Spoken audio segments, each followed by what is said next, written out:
But I say unto you, love your enemies. Bless them that curse you. Do good to them that hate you. And pray for them which despitefully use you and persecute you. Which is the first commandment of all?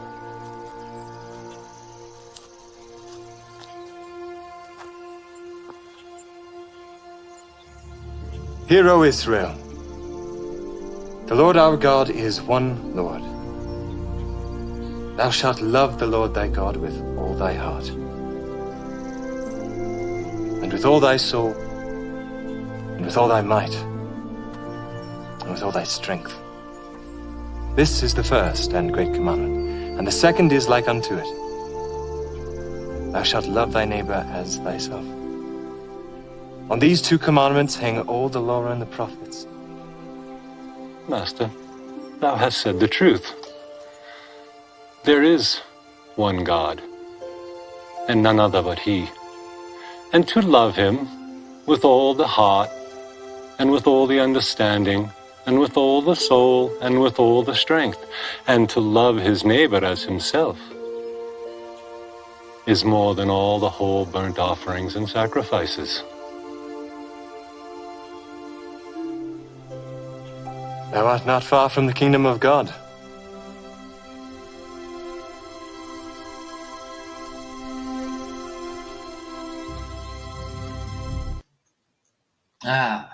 Well, good morning, guys.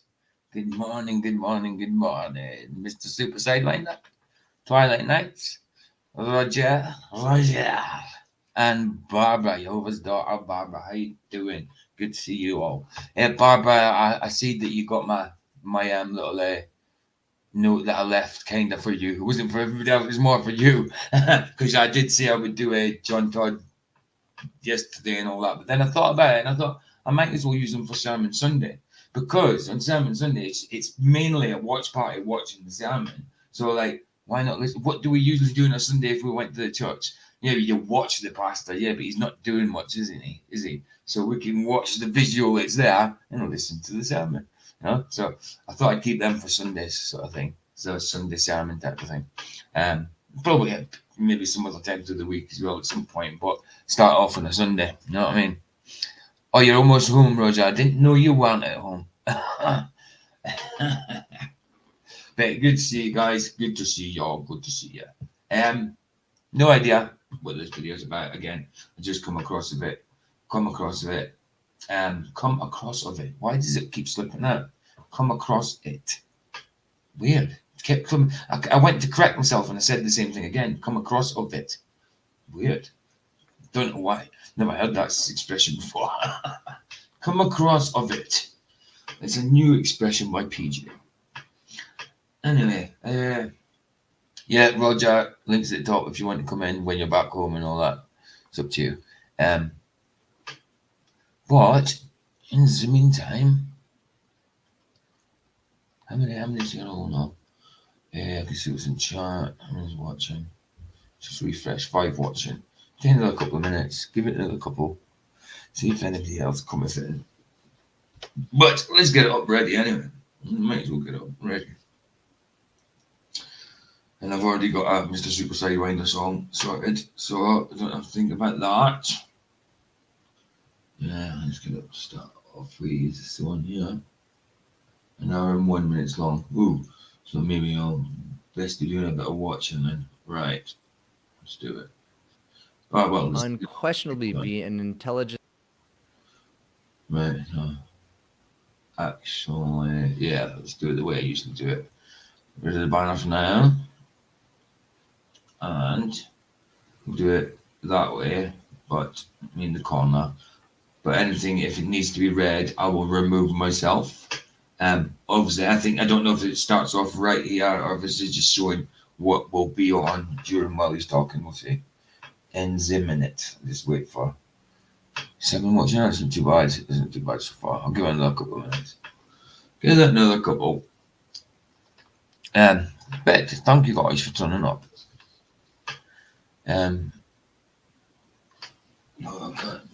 Let's see. Oh, yeah, Vicky will be asleep. She will be asleep. Let me just say good morning on a text. just in case she wakes up.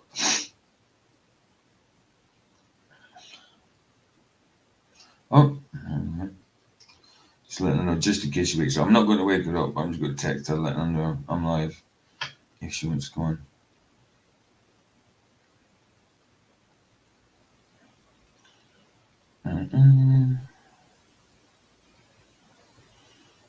So, guys.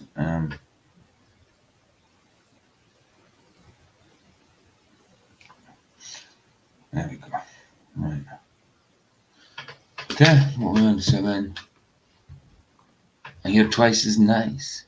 Oh, Derek. Hey, Derek. Good to see you, bro. Good to see you, man.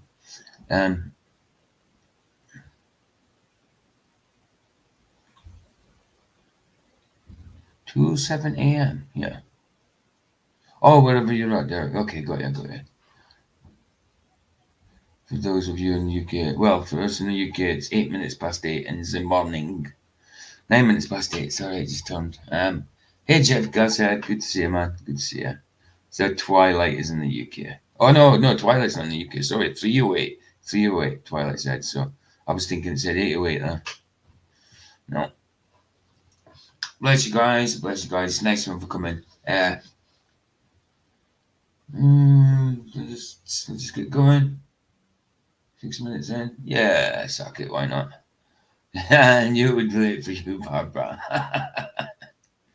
That you are a night owl. Well, the same as I'm pretty much a night owl. But I don't, but I mean, a lot of it is because I don't sleep very well at all.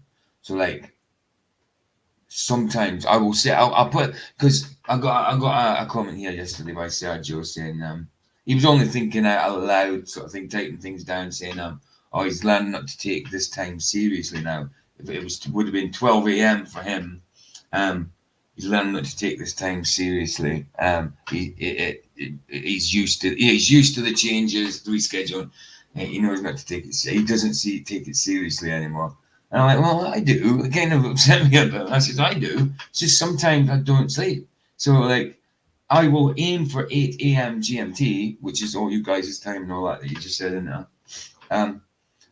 But if I haven't slept and I feel like a zombie, I'm not going to come on feeling and looking like a zombie, not knowing which way to think. You know what I mean? Sometimes I don't know which way to think anyway. So if it does come up for this time and I reschedule for later in the day, it's only because I'm rubbish at sleeping and haven't slept very well. So I will always schedule it for a morning coffee.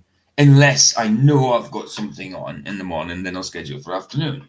But if it's one of them. If I schedule it for the morning, it changes to the afternoon. Like if it changes from 8 a.m. GMT to 2 p.m. GMT, it's because it's hard. It's just inevitable. You know what I mean? It's not. I could easily go on, but all like spangled up in that. But you know, I will aim for the normal time. But if I don't, I reschedule. It's just I'm still on every day, pretty much every day. I didn't go on yesterday because I wasn't in the right frame of mind afterwards. Yeah, I was just like, I got pissed off, sort of thing. But it was all good. It's all good in the end. One of them. But let's just right. Let's get this video up and let's hit play. And the usual, I'll stop when I need to. But it's an hour and 1 minute long, so I'll try not to. I'll try and let you just hear the story. It's about an ex-OpenAI employee reveals terrifying future for AI. So, obviously somebody on the inside. Whether it's a true story or not, I don't know. Like I say, don't check them. Hopefully it's reputable. Like I say, some of the other testimonies, it's not a testimony, obviously it's not a scriptural thing, biblical thing.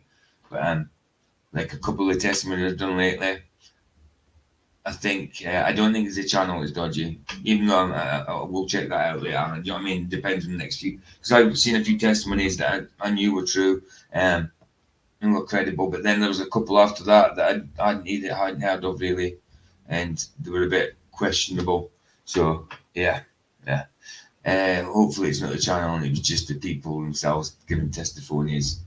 They might have been telling the truth. But the Catholic one certainly was out of the frying pan and into the fire. You know what I mean? All for 2 days I watched it thinking that's a brilliant testimony, excellent testimony. No wonder he was so graphic with things, because he enjoyed it still.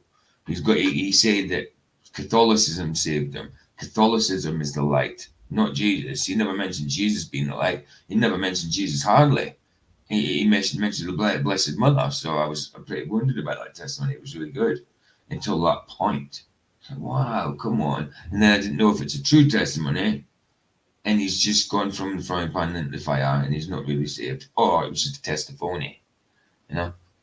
But we'll see. We'll see. The next time I do that channel, we'll see. Hopefully, it's not a channel. It's a young kid, and not a young kid. It's a young man that does the channel, and maybe he's just a bit green when it comes to discernment. So we'll see. We'll see. We'll see. If I get another couple of bombers like that, might not carry on with that channel. A womb is a matrix. Yeah, yeah. That's right. The matrix is now in the Bible. Anyway, let's go. Explosion, and the intelligence of man would be left far Well, behind. starting off. Thus, there would then unquestionably be an intelligence explosion, and the intelligence of man would be left far behind. Thus, the first ultra-intelligent machine is the last invention that man need ever make. That is the premise of the movie The Matrix. Very scary stuff. Leopold Aschenbrenner is a former OpenAI employee who got fired for apparently leaking information. But what he says is that he was just warning the board about their severe lack of safety and security protocols within the company. And then he put together a 165-page manifesto talking about what he believes is the future of not only hitting AGI by 2027, but then achieving super intelligence.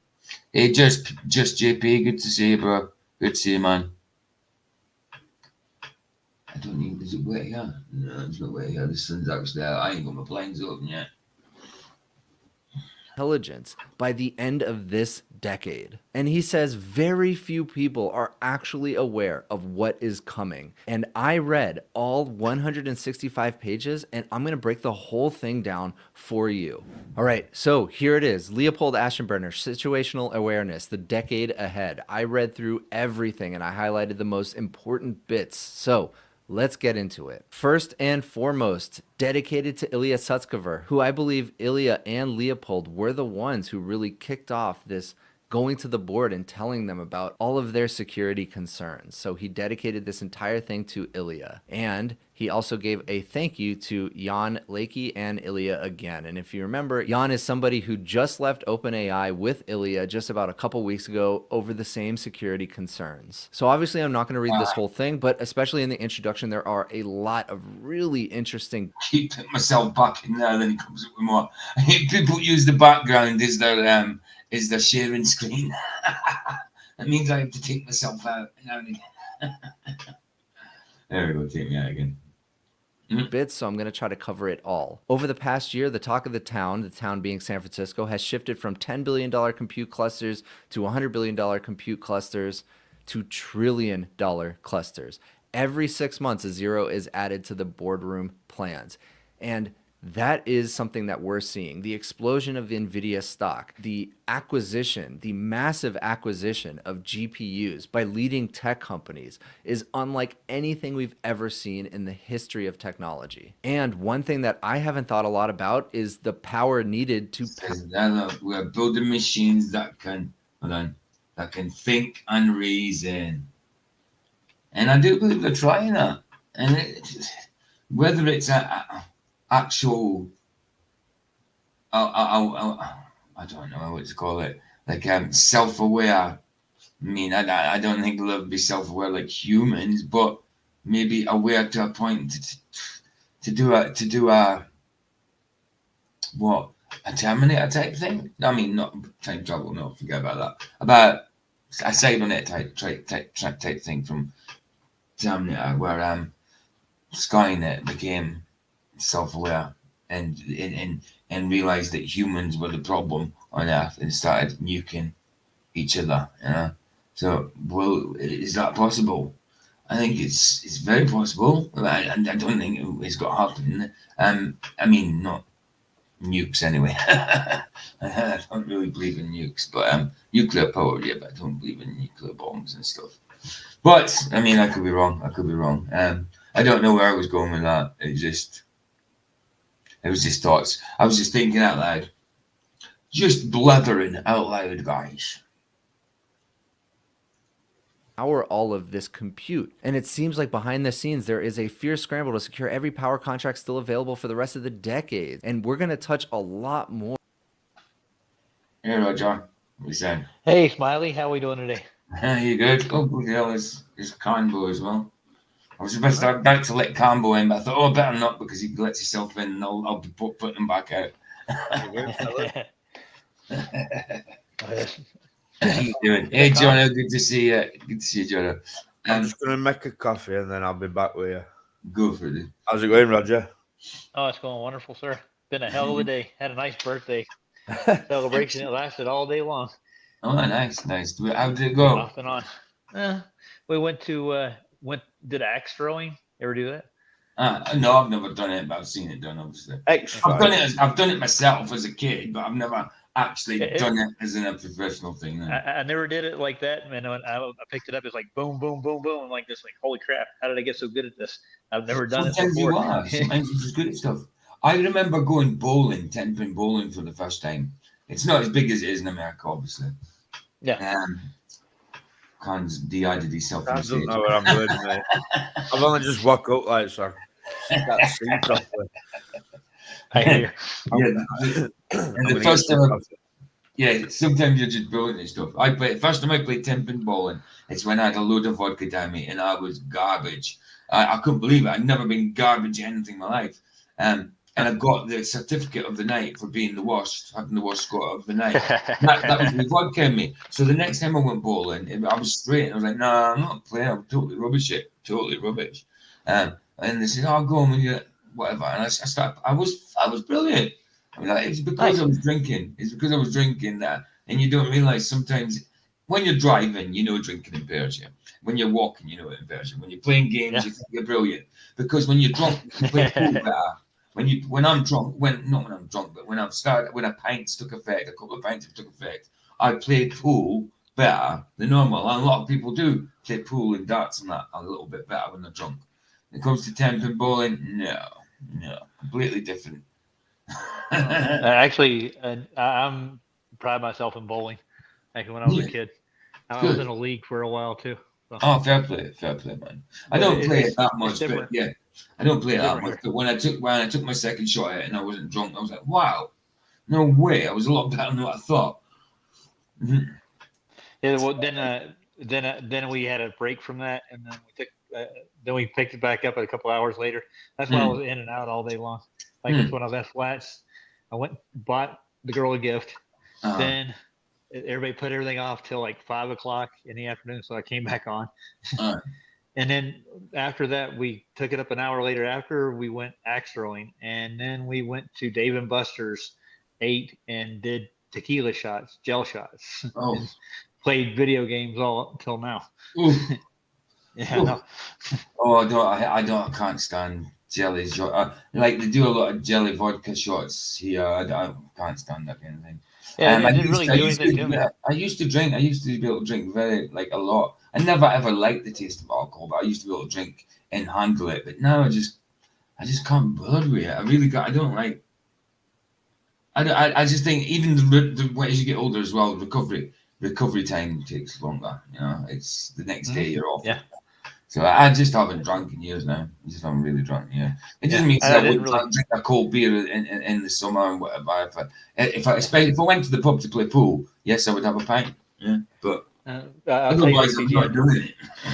I did 5 shots of the gel stuff, and it didn't do anything. I didn't even get like anything out of it. 5. Probably diluted too much. Diluted too much. Yeah. And they're $3 a pop, so yeah. Well, that's what they've done. They've obviously put water in it because it's jelly shots anyway. So they've diluted the alcohol as it is, you know.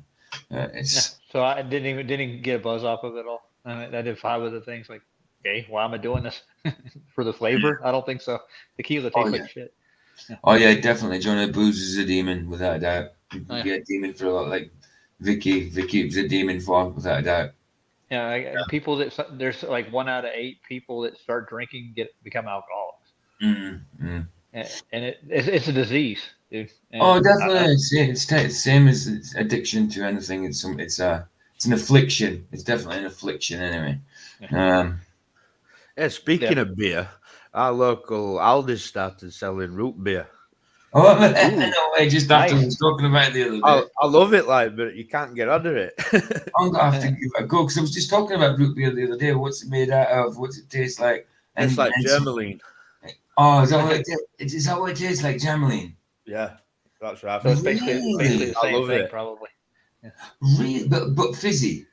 Yeah, Yeah. it's Wow. nice. Like, it's really Wow, nice. that's a bit mad. Germaline It gets fizzy. it gets head on it like beer. It gets a Nice. foam head. Yeah.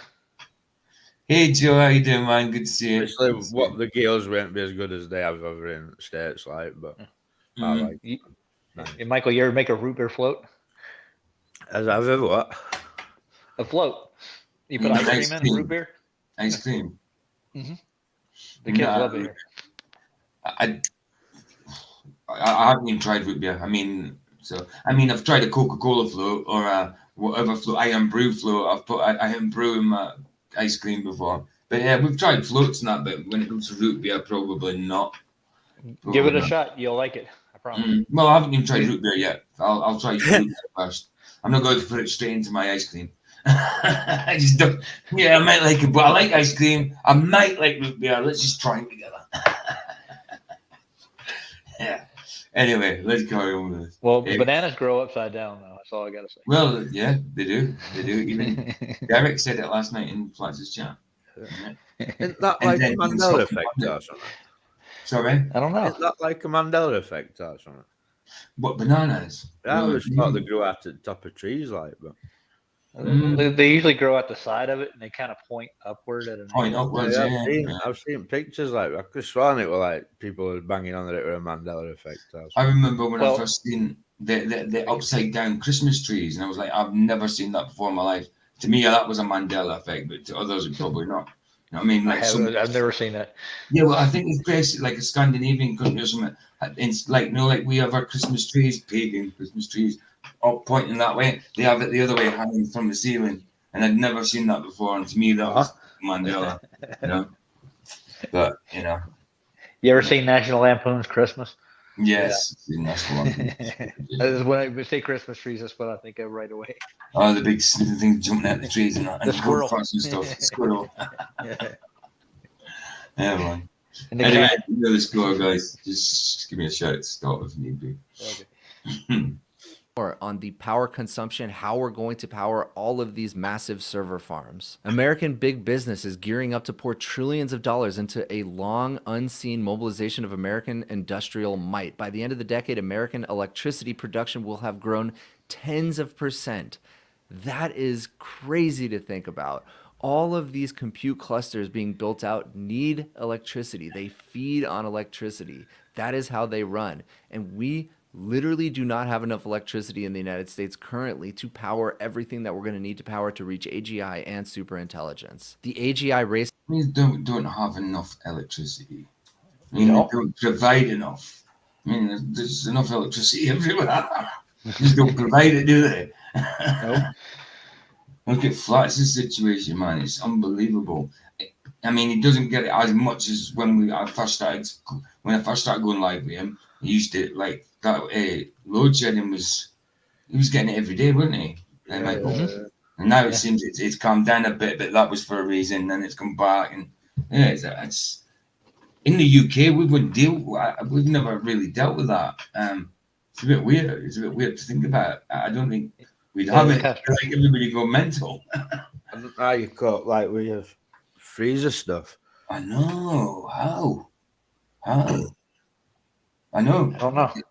I've been where I live for about coming up 9 years or something, and the first year we moved in, there were a power cut, and it literally lasted about an hour, and that was the last one I can remember.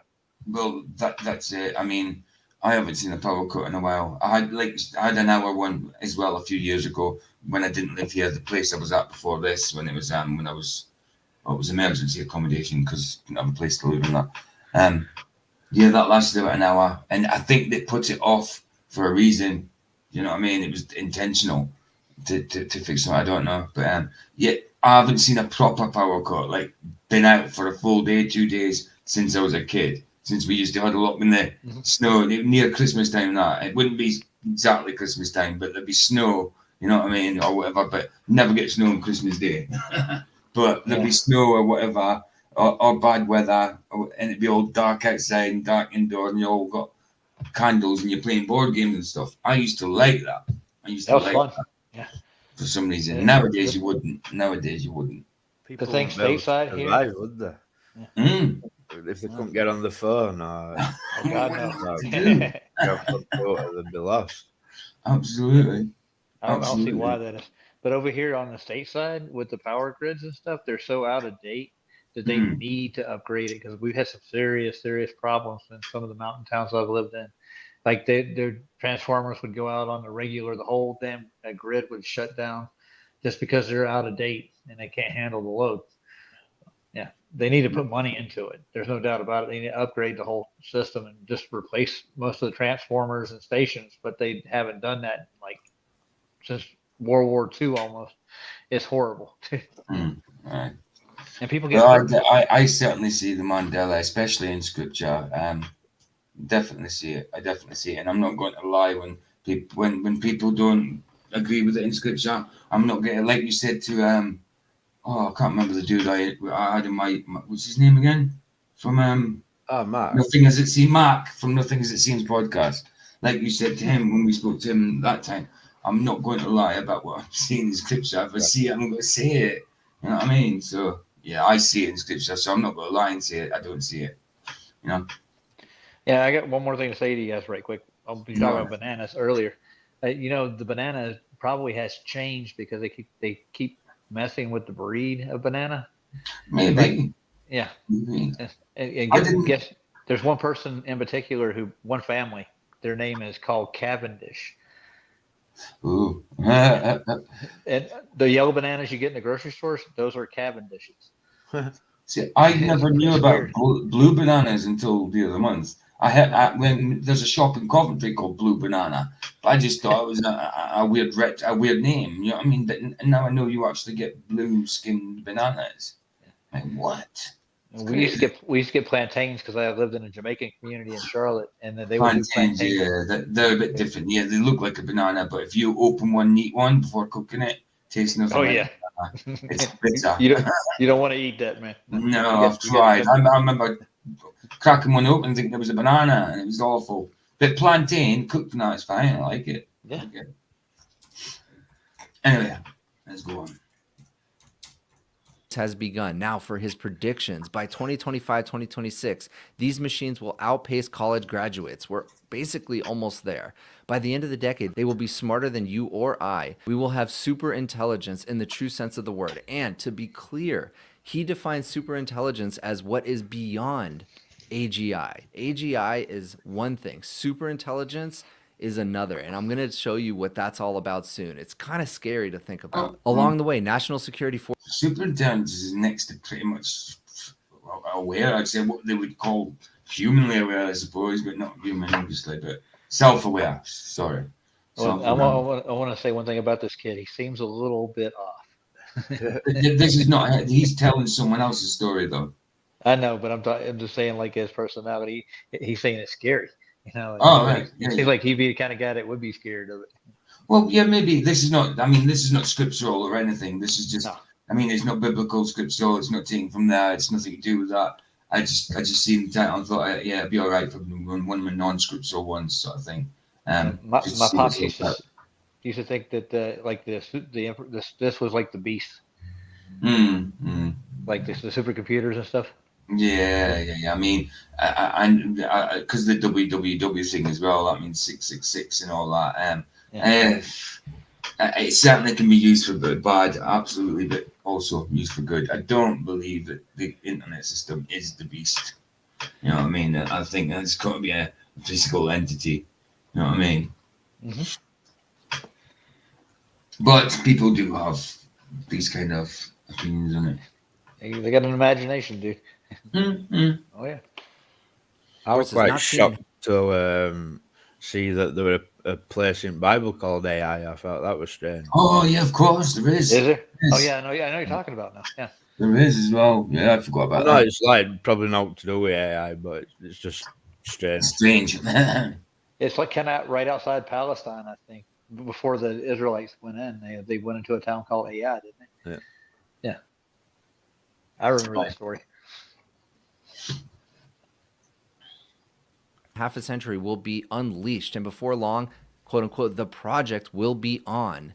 And I will get to what the project is and what it entails later on. If we're lucky, we'll be in an all-out race with the CCP, that is the government of China. If we're unlucky, an all-out war. And to be clear, he is extremely concerned with the CCP and them as an adversary to the US within the context of AGI and superintelligence. In fact, if we take a look at this Business Insider article about him getting fired, he says, I ruffled some feathers. Ashenburner said he wrote a memo after a major security incident. He didn't specify what it was. He shared it with a couple OpenAI board members. And then he wrote that the company's security was egregiously insufficient in protecting against theft of key algorithmic secrets from foreign actors. Human Resources at OpenAI then gave him a warning about the memo, telling him it was racist and unconstructive to worry about the Chinese Communist Party. Now, who knows if this is actually true? I think that the guy on the right there in that thumbnail is who he's talking about. I think that's the ex-employee. And that's what I was thinking of too, being a little bit off. He looks a bit like Eric DeBay. Yeah. It does that. A little bit like Eric DeBay, but a bit sharper. does. Kind of features. You're not saying he's sharper than Eric Dubé? Is that what you're saying? No, sharper features. Okay. True, this is the Business Insider's report coming from Leopold himself. I don't know, but either way, to think that worrying about the CCP hacking US private entities is racist. I mean, this happens and has happened many It's not times. racist. We've lost a lot of intellectual property due to exactly that. Now back to his paper. But I mean, it happens. But yes, the opposition know about it. Well, everything's racist nowadays, EJ. You know that. Of course, everything. Yeah, I mean, it could be nothing. You could be slagging someone off. I don't know. You could slag someone off because I don't know. You're making a comment about that. I don't know, the shoes. You don't like the shoes, and it's because you're racist. You know, you don't like the shoes. You're racist. Because that You're wearing it. black people buy that shoe, you know. So Or whatever. It doesn't have to be a black person. It could be another race. You know what I mean? It could be any race. It could be black. It could be Chinese. But racism. I mean, a lot of it does tend to come that way. That clown who was in charge of England's called us all racist, hasn't he? Well, Oh, yeah. of course. He's a clown, dude. He's gonna do that kind of stuff. Absolutely. I wouldn't invite him over for dinner. He says that everyone is talking about AI, but few have the faintest glimmer of what is about to hit them. So he is very much in the camp that we're going to have an intelligence explosion. He believes AGI is coming very soon. And shortly behind that, superintelligence that we might not be able to control. Then he talks about the naysayers. NVIDIA analysts still think 2024 might be close to the peak. Mainstream pundits are stuck on the willful blindness of it's just... How do you pronounce our Prime Minister's name? Kia. Yes. Do you know, I just looked at it now because you just said he and I didn't have a clue it was he. I just realised I don't even know who UK's Prime Minister is. You said he, I was thinking, I thought it was a And then it's since 2024, Keir Starmer, I did not have a clue, dude. It shows you that I have not been keeping up to date with like politics and news and stuff like that. It's because I don't care. I don't care about him. I don't keep up with it. I just see what pops up on YouTube. Of course. Vicky could have told me straight away who it was, but I didn't have a clue. She takes interest in politics. I don't. I know. It's really funny that people over here do keep up with your guys' politics. I don't get that. They're more worried about their own backyard, man. You know. Yeah. It's like they'll show you guys things that they won't show us, and vice versa. You know. Absolutely. I get it. Mental. For a reason. predicting the next word, and that is in reference to how transformers work. Currently, large language models do just predict the next word, but if you scale that up enough, that may become super intelligence. At most, they entertain another internet scale technological change. Before long, the world will wake up. And he says there are only a few hundred people, most of them in San Francisco and the AI labs, that have situational awareness. And that, again, is the title of this paper. Situational awareness, meaning they actually understand what is coming. All right, so. It's situational awareness, right? Say, what is situational awareness? It's like, I don't get it. Yeah, I'm not. It's hard to understand awareness coming to something when we are not non-aware. And you can't even fathom that if you have to try and mentally think it, because you can't imagine not being unaware of stuff, you know. So yeah, it's hard to think, what the hell is that? What are they talking about? Well, like they wanted to think for them. Mm-hmm. Sounds like that to me. Like they wanted to handle all the situations so they don't have to. Exactly. Sorry, I was just checking chat. In chapter 1, from GPT-4 to AGI, counting the OOMs. And the OOMs are orders of magnitude. Those are 10x changes in either compute or intelligence, whatever we're measuring. That is an order of magnitude change. AGI by 2027 is strikingly possible. That is right around the corner. GPT-2 to GPT-4 took us from preschooler to smart high schooler abilities in 4 years. Tracing trend lines in compute, so 0.5 orders of magnitude per year. Algorithmic efficiencies, another 0.5 orders of magnitude per year. And unhobbling gains from chatbot to agent, we should expect another preschooler to high schooler size qualitative jump by 2027. And I will explain what all of this means through this paper. He starts by saying GPT-4's capabilities came as a shock to many. And that is true. I don't think anybody was really understanding how powerful these systems were. I think a lot of people were shocked by GPT 3.5. Not a lot of people understood what is possible with large language models. But GPT-4 was all of their I'll just knock it back. I was going to say, Michael managed to get ChatGPT to. I've had it over a barrel a few times, but I don't see what's powerful about it. Like, because literally it just gives you Google. Yeah, exactly. Yeah. So they're lying about most of it. This is basically an information base, and then people like Luca get a hold of it and they think they're geniuses. Exactly. Well, it's enabling them, and they're gonna. It's like they parrot it like it's actually absolutely right, no matter what. It's like a god almost. Like, yeah. Sorry, I knocked it back and I didn't know where it was at. When I pressed pause and knocked it right back.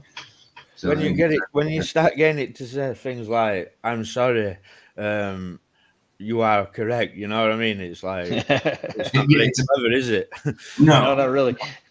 It's as dumb as the rest of them. Yeah, and it's just doing what you're telling it to. Well, it's trying to do what you're telling it to do, so it's not that clever anyway. Yeah, I heard that people can get it to think anything and take an idea all the way to the extreme of every possibility. So once you feed it an idea, it just runs with it. And it only knows how to stop. Like, it just keeps going. Wow. Well, it actually continuation of it drew out like a whole flat Earth model, and it made a whole another model. They were doing all kinds of weird shit with it, and it will do it. So it could be something good people use, but Michael said he had it over a barrel, and it would bend with whatever you wanted it to do, right? Yep. You just told it something, and you convinced that it was wrong. Yeah.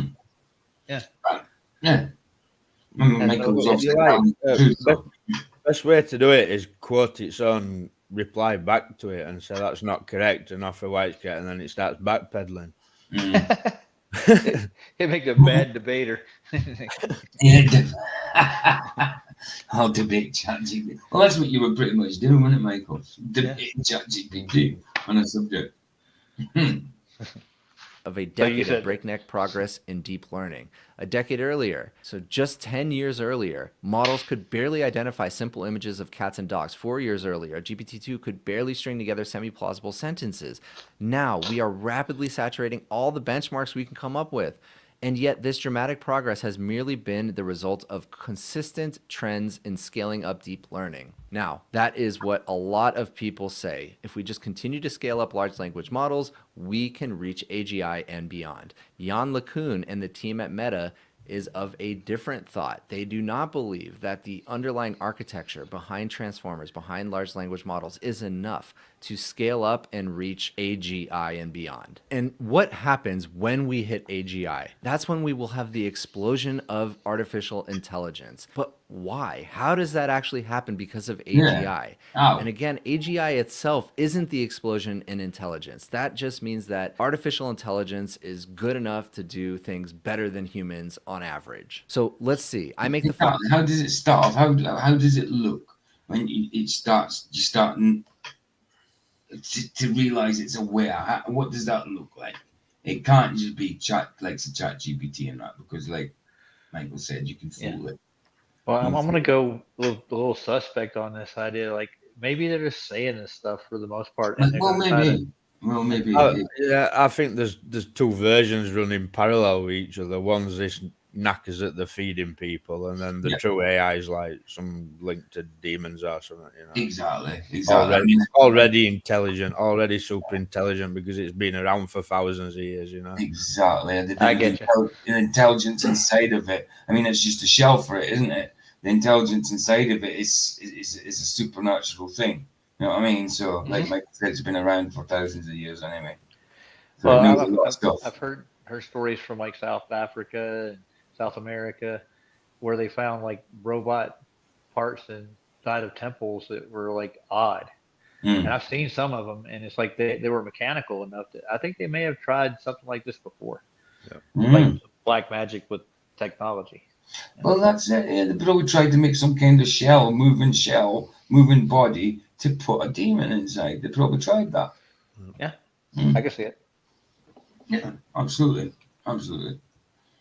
Following claim. It is strikingly plausible that by 2027, models will be able to do the work of an AI researcher engineer. That doesn't require believing in sci-fi. It just requires believing in straight lines on a graph. Here it is. This is the effective compute on the y-axis normalized to GPT-4, and then this is the timeline on the x-axis. As we see here, this is where we've been. All of a sudden, Statement, and just believe the straight line on a graph. Okay. Oh, that line. You don't know what lines are, PJ.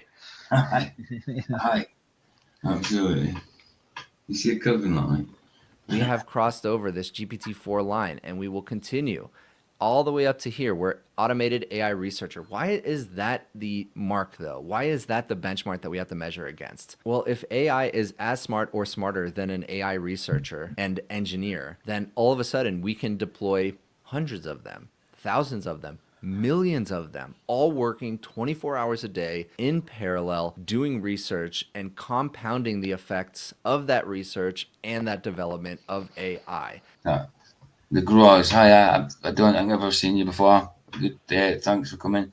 AI is just a tool. You'd better learn how to use it. If you don't to depend on if you don't want to depend on people think who know better than you. I think that's what you're saying. Right, yeah. So Zoggy Boy, how's it going, Graz? Oh, you know, dumbass. Good to see you guys. I'm glad. Beware of the AIG or AGI. Yeah. I was just trying to make sense of what you said because there was a few things that didn't. It's just because there's a few misspellings. That's all. Yeah, man. Good to see you. And Michael knows you, so you're spun on. You're spun on. No, don't span him. Why not? He's a globe troll. Oh, is he? I thought you said you knew it. I thought you. I don't know him. Oh, but I thought it was like. I thought he was a decent. Many variations of the same character. Oh, I thought you were saying I thought you were saying hello and like that. Okay. I thought it was like a nice friend. That's why he was giving you that beware. Use. Well, I can't read it properly because it's all misspelled. So to me, it's gobbledygook. That's why I was reading it out. You better because it says ho instead of how and whoa instead of no. So I didn't understand what it said, to be honest. I thought Michael knew him as in it. I was like, oh. No, but now thinking about it, the Grazia, it does ring a bell now. Oh, nice save. Cheers, dude. No, yeah, no. I'm glad you saved me that one. Mind you, if I didn't think you knew, I wouldn't have anyway. Until I got a handle of who it is. So it's just because I thought you knew him and I thought he was all right. So it is this sudden explosion in our ability to find new research, develop that research, and then deploy that research. Here is something really interesting that I found. Publicly, things have been quiet for a year since the GPT-4 release, as the next generation of models has been in the oven, leading some to proclaim stagnation and that deep learning is hitting a wall. And Gary Marcus is one of those people who thinks that large language models have hit a wall. But by counting the OOMs, orders of magnitude, we get a peek at what we should actually expect. All right, so then he continues to talk about the leap from GPT-2 to No, Dad, he probably has, damn it, because you probably talked too much truth to him. That's probably why he's got you blocked. And I know now I just to see it and hear the name in my head. I remember. I do remember. I'm seeing him in flats. I've seen him in chat. Yeah, of course I have. Of course I have. GPT-4, and it was not a one-time gain. We are racing through OOMs extremely rapidly, and the numbers indicate we should expect another 100,000x effective compute scale-up, resulting in another GPT-2 to GPT-4 size qualitative jump over 4 years. Exactly, Derek. Yeah, and it'll keep happening to you as long as you're professing the truth, man. As long as you're professing the truth. Were you thinking of 4 Luca years. when you picked this one out? Sorry? Were you thinking of Luca when you picked this one out? No, not at all. Not at He would all. love this. Probably, but no. If Luca comes here, he won't get in. Simple. Aye. I'm not going back on these things anymore. I did enough of letting him in, and it just it went the same way every time, same as it does in flats. So I'm not bothering him. I like the little dude, but there's no point in having him. There's no point. Like being on a reverse merry-go-round with him. Yeah, exactly. There's no point. That's crazy. And that doesn't just mean a better chatbot.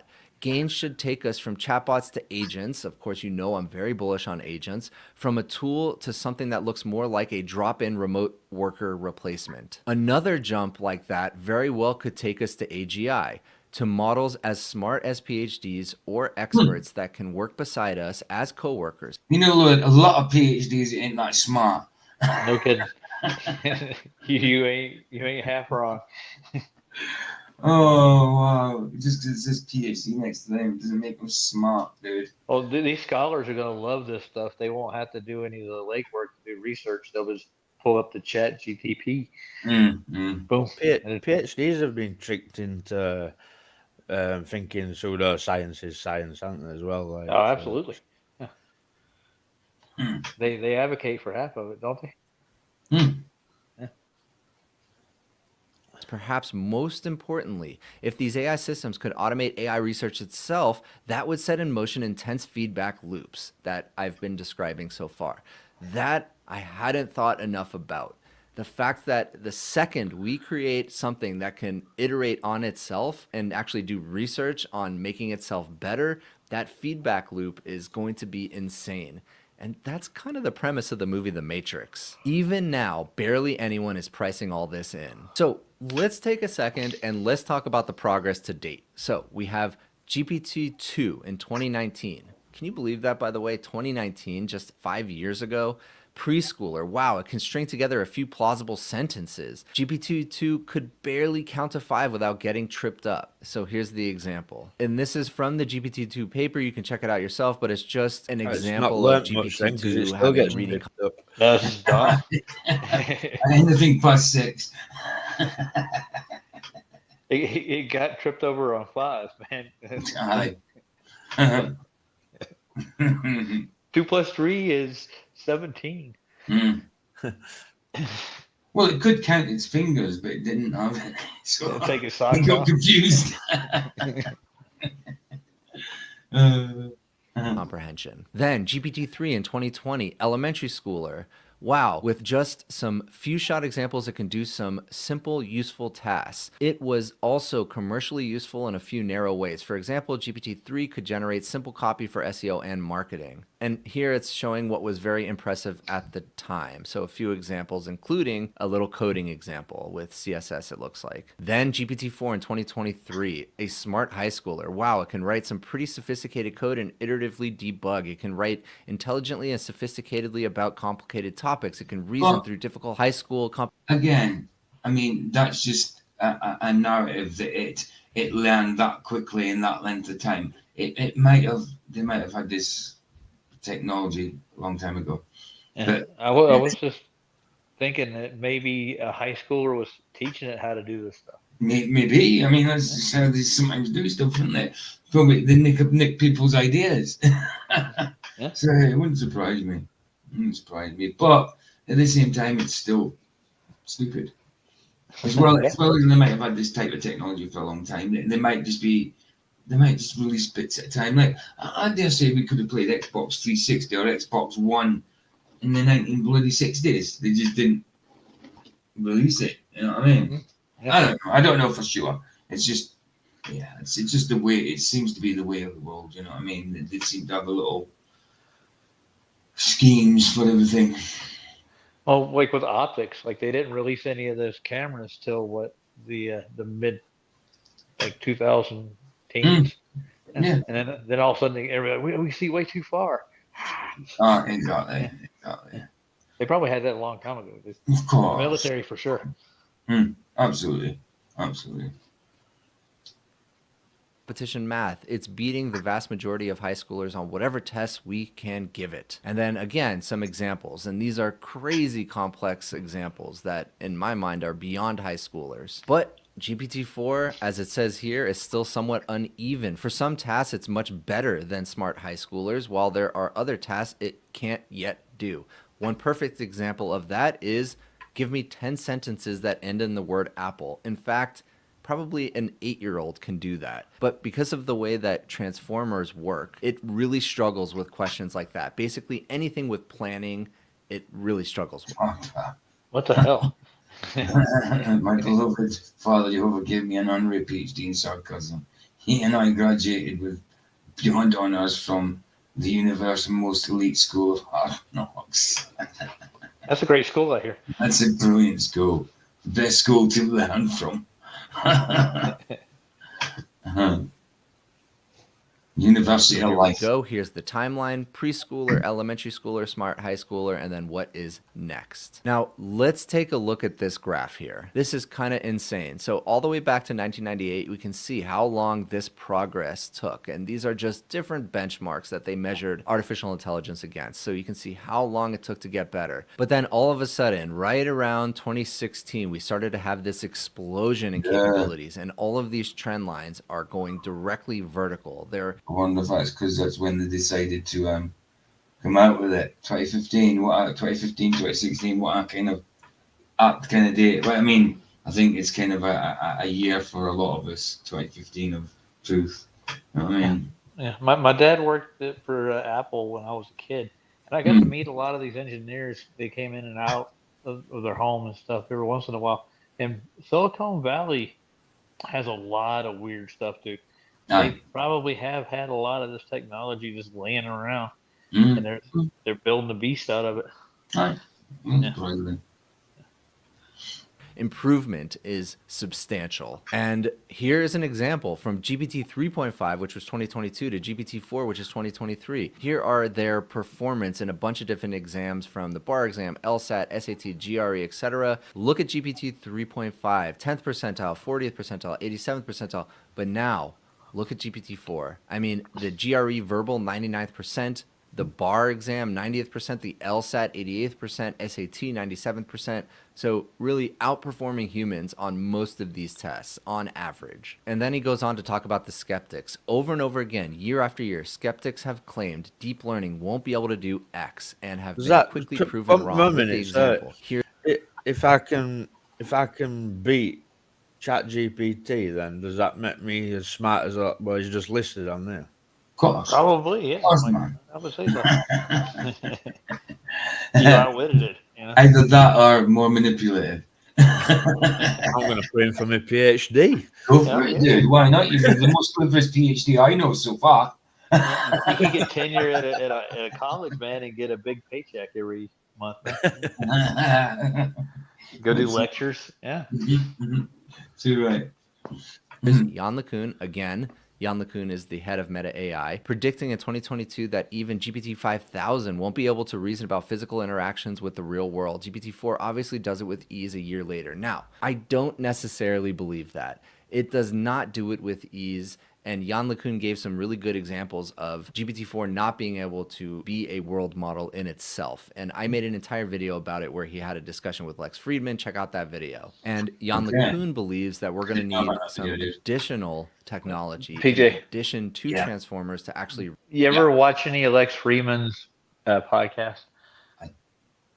Alex Freeman. No, Lex Freeman. Oh, Lex Freeman. No. He's a complete atheist, dude, and Okay. he's on the other side of the big boys over there on the other side of the fence, and he does their interviews and stuff. So Okay. There's something off about that guy, dude. Has Nathan covered him, Roger? I don't think he's done. He's not a straight up like anti-flat earther or anything, but he's on the philosophy with the atheists. He's over on. He just does interviews with the top boys like Krauss, people like that. Right. The astrophysicist. He does a lot of stuff with Neil deGrasse, and he just straight up interviews with them, and he gets in depth with them. He really eats this stuff up, dude. And he's involved with a lot of this stuff too. Right. If you get a chance, watch a couple of the. His voice is almost like he'll put you to sleep while you're watching. Like he's talking. Really? Well, is it in a good way or in a boring way? Yeah, it's boring. Yeah, it is. Yeah, because like the Roger when he reads like his stuff, his voice kind of puts you to sleep because it's soothing, but some put you to sleep because it's boring. It's like listening to James Earl Jones narrate a movie. Oh wow! Wow. They got money. They can hire people like that have those skills. Yeah. They lull the public right into it. They say, "Oh, it's amazing. Science is done now. Here, my name is Lex Freeman. I'm going to sit down and have a conference with Lawrence Krauss." Science. Yeah. Tuck you in the bed. Science is a bit skew with. Oh yeah. Reach a true world model. He's been inventing something called, I believe, VJEPA, and so you can also check that out. Here, Gary Marcus, walls predicted after GPT-2 being solved by GPT-3, and the walls he predicted after GPT-3 being solved by GPT-4, and so on. Now, the hardest unsolved benchmarks are tests like GPQA, a set of PhD-level biology, chemistry, and physics questions. Many of the questions read like gibberish to me, and even PhDs in other scientific fields spending 30 minutes plus with Google barely score above random chance. Claude 3 Opus currently gets 60% right near instantly. Kind of nuts. Here is another example where just scaling up compute had incredible results. So this is the 3 examples of different computes based on Sora. And Sora is the text-to-video generation model by OpenAI. Here is the base compute, and you can see one screenshot from this video. You can barely tell what's going on. Then with 4x compute, you know it's a dog. There's a person in the background. Then 32 times compute, a highly detailed. Well, the first one I would still say is a dog. I would just say it's a demon dog. A painted demon dog. But yeah, there's a big difference. But I would still say the first one is recognizable as a dog. Video. Very precise. I don't see any mistakes or hallucinations in this video. So really showing how just strictly scaling up compute can lead to incredible results. See, with each OOM of a this is the scary part of it, I think, where you can fabricate videos, images, and whack it online, and like people put a lot too much faith in these things that they find online these days. Definitely. Yeah, I agree. I mean, if you watch that AI video of say like Will Smith eating spaghetti bolognese a couple of years ago, and it's all over the place. It's like it's film, but it's almost like animation. It's Will Smith. You recognize him, but it's all distorted. The same as the Jeremy Clarkson one and James May one. It's you can tell it's them, it's their voices, but it's all distorted. But nowadays, if you look at they've updated the Will Smith one from like a few years ago, eating spaghetti bolognese and updated it now, and it's.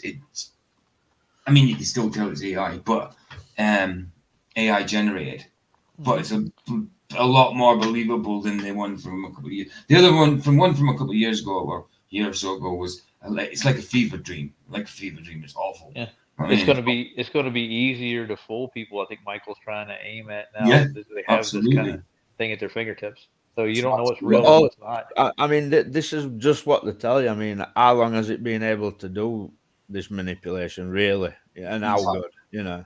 Exactly right. Exactly right. I mean, exactly. I mean, how long have they actually been at it for? Probably a lot longer than they tell us, without a doubt. Like you'll get, Active compute. for instance, like you download a digital book that, Yeah. like an old book Aye. with photographs in it, and that. How do you know any of that's real? Exactly. They can make the whole thing up, man. To go with it. Because I see people pushing paradigms on these sort of things that they found online. You know, it's unless it's a physical book, I'm Exactly. very non-trusting with these things. It'd be easier to Absolutely. pull off like Mandela effects too, like to change something course. later. That it wasn't true at all, and just make the story seem like it's one-sided. Easy. If you can get your hands on this kind of technology and start mass producing stuff, you could make the general public believe that Hitler was a good guy, and all the There's a lot of people kind of thinking that now, anyway, isn't there? oh yeah, I get that off and on. Yeah, I know, but I mean, if they sway people's opinion about stuff like that so easily with the press now, and if they have this at their fingertips, they can just change your whole world narrative. Yeah, change history and stuff like that. Yeah. Like Get a snap of a anyway, finger. but in a lot easier way, a lot easier form. Or like trick people into thinking things have happened that aren't, you know. Like Black Tom, for instance. Well, I mean, in a different way, obviously. And that's a Mandela, but I'm just saying, for instance, like people don't remember Black Tom event, Yeah, but I don't remember happened. it. I've heard a little bit about it, but I still don't understand it fully. It has to do with the Statue of Liberty, right? Yeah, that's why that it got damaged during an invasion of some kind of bombing or something, wasn't it? And then the torch was they couldn't go up in the torch And due to that fact, nobody's been up there since like 1905 or something. I don't know, whatever it was. Yeah, something like 1915 or something like that. I mean, it's crazy. Yeah, I've seen movies from the 80s where people were filming up there on the torch. They actually did scenes up there. I know, and It's weird. Lots of people have said they've been there. You know, it's just something I never. I remember even hearing about it on TV but as a kid. Like people could go up there and visit. You know, I mean, even if I didn't know anybody, I heard these things. It was just knowledge that you were allowed to visit that place. You know what I mean? It's crazy. Well, in there rumors that it's like a lighthouse actually, and that's what it was built for intentionally at the beginning, or they changed it to a lighthouse. Possible. Yeah, but it's crazy. It's crazy. Models predictably, reliably get better. So he talks about the progress of GPTs and AI in general and breaks them down into 3 categories. So let's go over these because I think these are really interesting. Number 1 is compute. We're building more GPUs, we're building better GPUs, and there's just going to be more compute out in the world. And if you throw compute at these models, they get better. 2, algorithmic efficiencies, which I think kind of fly under the radar of people understanding how a simple algorithmic efficiency can result in huge gains. And then finally, unhobbling gains. So with simple algorithmic... That's true, Derek. Come back in it. If you were a child today, ask ChatGPT, and type what is the Earth, it will say Earth is a spheroid revolving around the sun. Never mind, it is not scientific at all. Exactly, it's not scientific at all. Huh. Yeah, that's what we're fighting against, man. We're fighting against this stuff, and there's a lot of people that have it, and they'll come out like, this is true. Once upon a time, I used to think technology was scientific because that's what I was told. It's like, Why did I even think that? Why did I even think that, man? Too many people like push things as though they know it's fact. Like you'll get somebody will say, "Sun's a resistor" or something, and they say it as fact, like they're 100%. You know, like Yeah, I think they've been there and checked it out. Oh yeah, good to see you, bro. Good to see you, man. Improvements like reinforcement learning from human feedback, chain of thought, tools, and scaffolding, we can unlock significant latent capabilities. Unhobbling gains, another word for that is agents. So he's talking about a lot of things that we do with agents today as the unhobbling gains. So chain of thought, or having multiple agents working together, being able to use tools, being able to use scaffolding. So yeah, unhobbling is a big way to unlock gains. Now let's go into depth about compute. When Moore's Law was in its heyday, it was comparatively glacial, perhaps 1 to 1.5 OOMs per decade. We are seeing much more rapid scale-ups in compute, close to 5x the speed of Moore's Law, instead because of mammoth investment. Now, whether that investment... I don't know what Moore's Law is. Does anybody know? I'm not sure exactly what it is, but it's something like as technology progresses, it like doubles in how quick it progresses or something like that. Right, so it's an exponential thing. Right. I want to ask a question right quick. Are they making a computer or building a building? They're talking, scaffolding. Yeah, that's just weird. They're just using the terms. I know, I got it, but it's funny to hear it. Mate, I think they're just having a laugh at people's expense with some of this stuff. Yeah, and agents. What the hell's an agent? Like he's saying, it's like the Matrix, right? They're agent Smiths that are going around gathering up information, building new programs. Yeah. When he was saying about agent as well, that's the picture I had met. Agent Smith. That's why I think it's why he made that reference to it. I think so. Is going to pay off is yet to be seen, but we've seen Nvidia stock price skyrocket. That is because every major tech company is buying up GPUs as quickly as they can, and they are putting in place the infrastructure for AI down the road. Now here's the thing, we've spent so much money on GPUs as a country and in the world as a whole, yet the revenues from artificial intelligence and that investment only is in the order of tens of billions of dollars, and most of which is captured by OpenAI currently. Next, I want to touch on this. The SF rumor mill, San Francisco, is abreast with dramatic tales of huge GPU orders. An additional 2 OOMs of compute, a cluster in the tens of billions, seems very likely to happen by the end of 2027. Even a cluster closer to plus 3 OOMs of compute, $100 billion, seems plausible and is rumored to be in the works at Microsoft OpenAI. Now, we've already heard the rumors that Sam Altman is raising $7 trillion for compute. So the next order of magnitude is certainly there. Now let's talk about algorithmic efficiency. I wonder where that's coming from. £7 trillion there. $7 trillion, sorry. It's a lot of money, man. A lot of money in there, but what can you do with that? What would you do with that, PJ? Well, I couldn't do anything with it. I mean, I could buy anything I wanted, and there'd be no point in having I don't see the point in having that amount of money, and people just. I know what I'd do. I'd become a pain in everybody's ass. But I mean, why do people think I'm going to save up that much? I've got hundreds of billions, and I need that. Like, they need it, and it's like, you're not taking anything with you, dude. You're really not. Nothing at all. Well, you can't take it with you. Scrooge McDuck, don't they, swimming in money? Aye. Scrooge McDuck jumping off the diving board. Aye, man. Scrooge McDuck boy. I mean, you buy a nice house, you get a couple of nice cars, you have a few holidays, and then, like, what exactly do you do? I know. You hire a whole bunch of servants, and you get them to take care of your mansion. And then you're doing nothing and just getting there, and you become a lazy fat slob. Simple as that. You know, I mean, it's no good, is it? It's no good at all.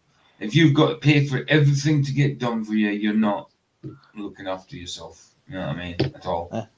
You should donate most of it to charities and other things. Set up funds for them. That way they don't have to worry about it. Mm.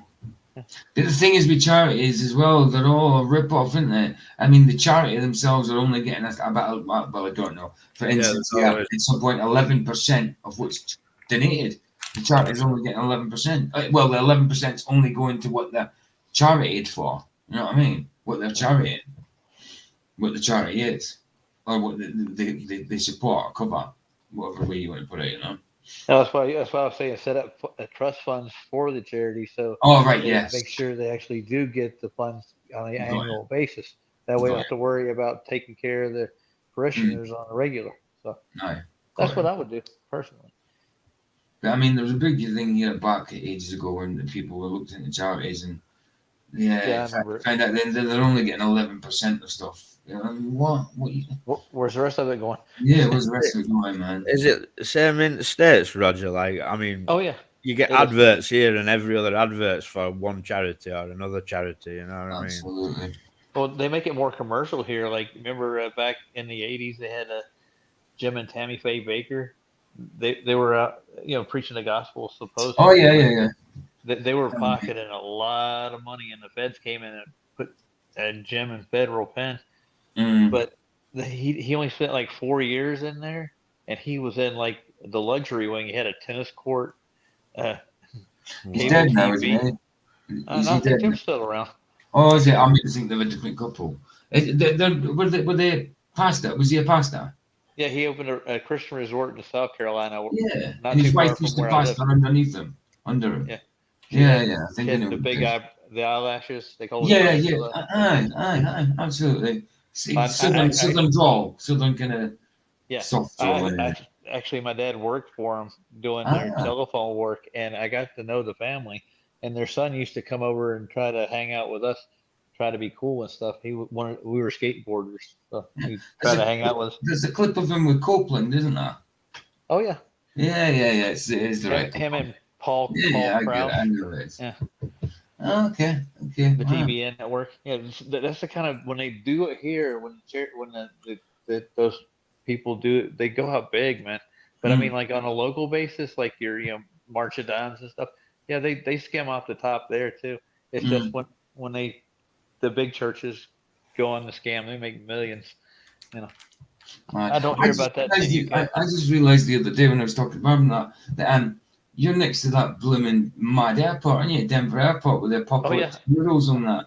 Because I remember first seeing that, and I'm like, wow, man, they got that in the airport. And now you've got the horse statues, you've got the apocalyptic thing. Oh, he's gone.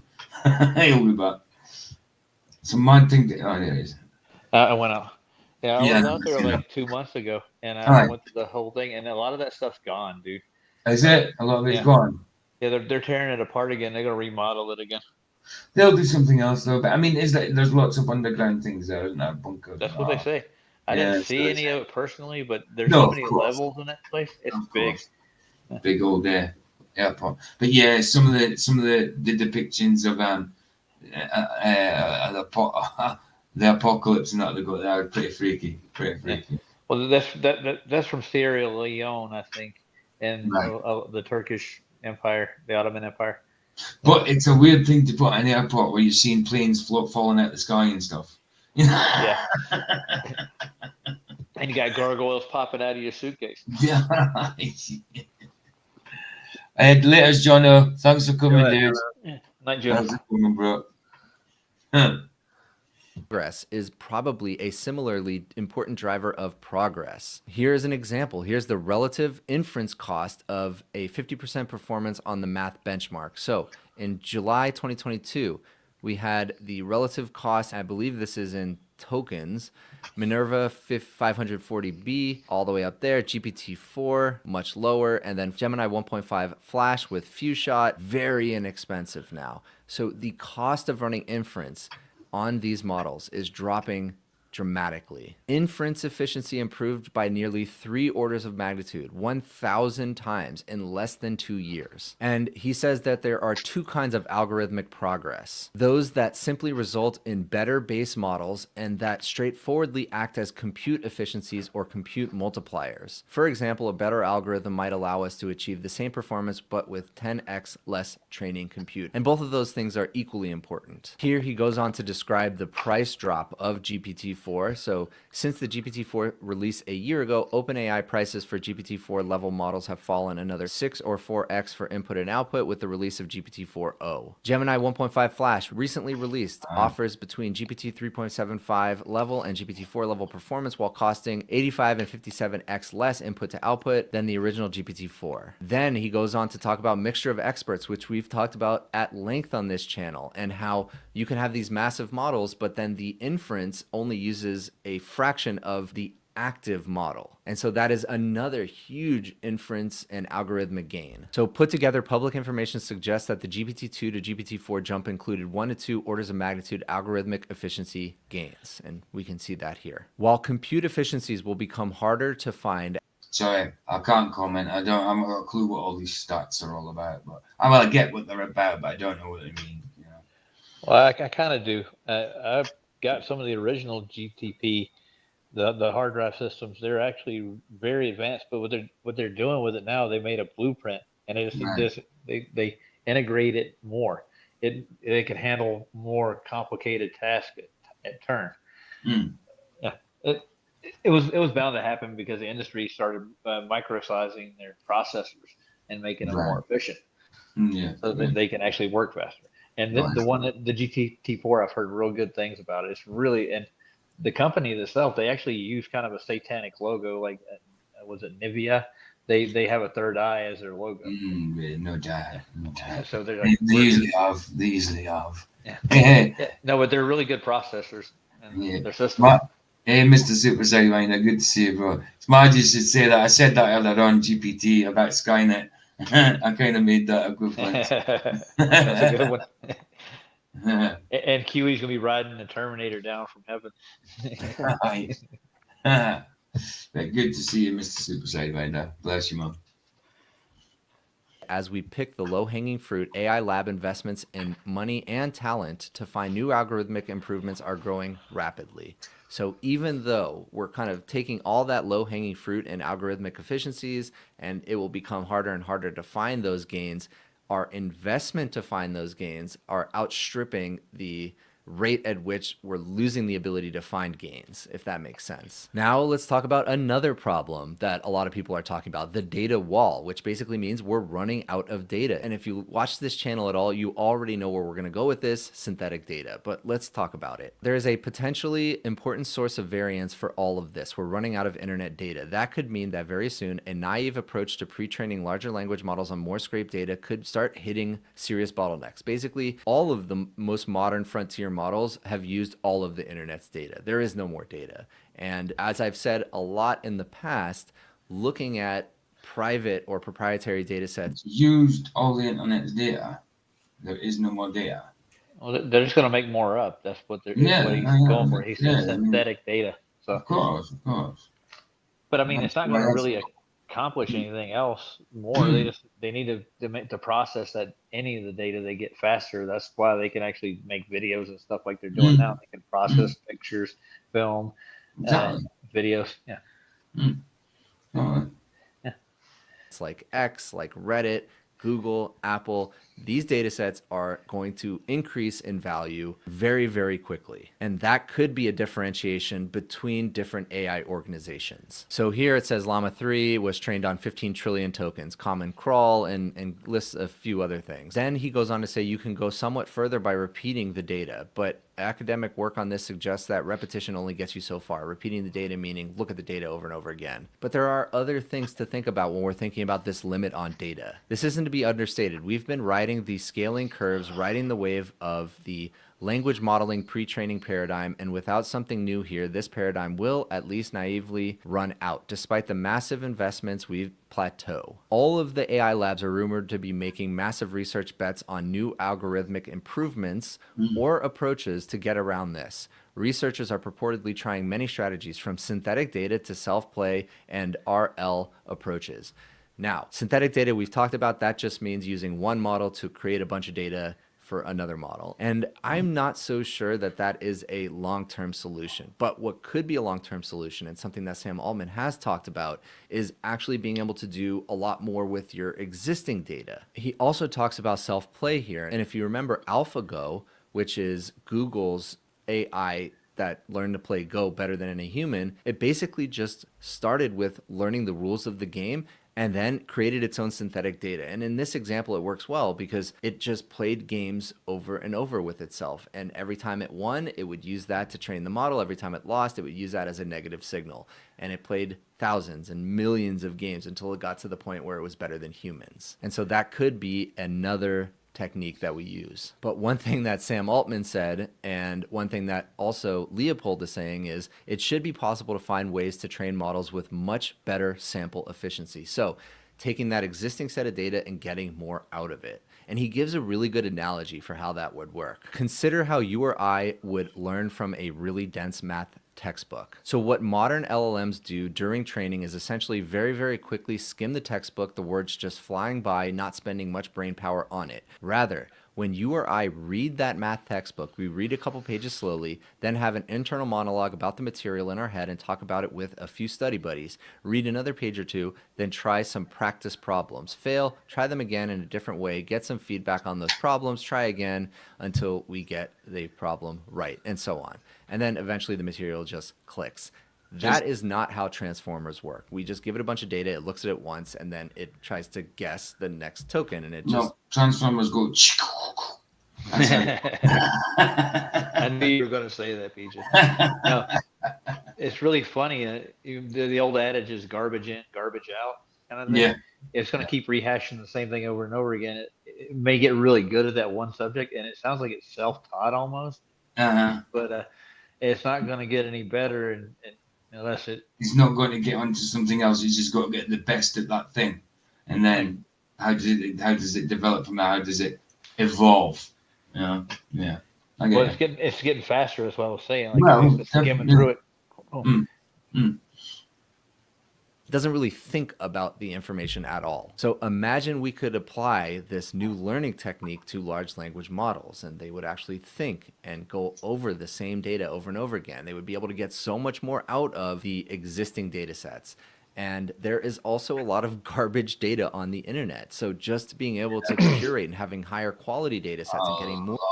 garbage data. Remember, I just said it, dude. I said garbage in, garbage out. Yeah, you did.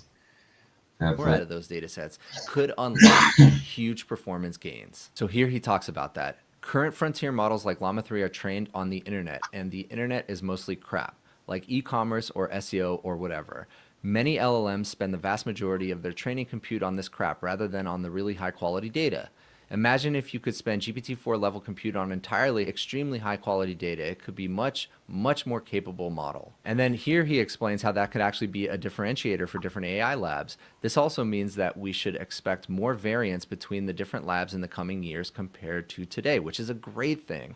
Basically, all of these models are becoming commoditized, and that is something that I deeply believed, but maybe after reading this, I don't believe it as much as I did. Up until recently, the state-of-the-art techniques were published, so everyone was basically doing the same thing on the same data set. And then he goes on to say, if everybody is figuring out new techniques for leveraging the same amount of data, whoever has the best techniques, the best algorithms is going to win, and that's a differentiator. Now, open source will have a much harder time competing, because if you're having these huge algorithmic gains internally, he's saying that these AI labs probably won't want to share that. Whether that's true or not, I'm not so sure, because a lot of these researchers like their work being out there. So again, let's have a thought experiment. Imagine if when asked to solve a hard math problem, you had to instantly answer with the very first thing that came to mind. That's basically how LLMs solve math.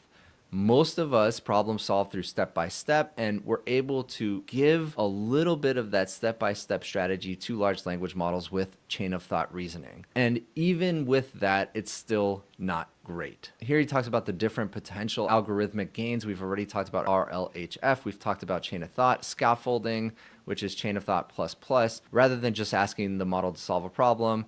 Have one model, have a plan of attack, another propose a bunch of possible solutions. He's basically describing agents. Then we have tools. Again, agents use tools, so that's external math libraries, that's searching the internet, etc. And then context length improvements will also help us improve the models themselves. And then post-training improvements. So he talks about how GPT-4 in its current state is a lot different from the original GPT-4 that came out. Another way he describes large language models as being hobbled is they do not have long-term memory. They can't use a computer. They still mostly don't think before they speak. They can only engage in short back and forth dialogues rather than going away for a day or a week thinking about the problem. And they are mostly not personalized to you or your application. And here, let's wrap it up. By 2027, rather than a chatbot, you're going to have something that looks more like an agent, more like a coworker.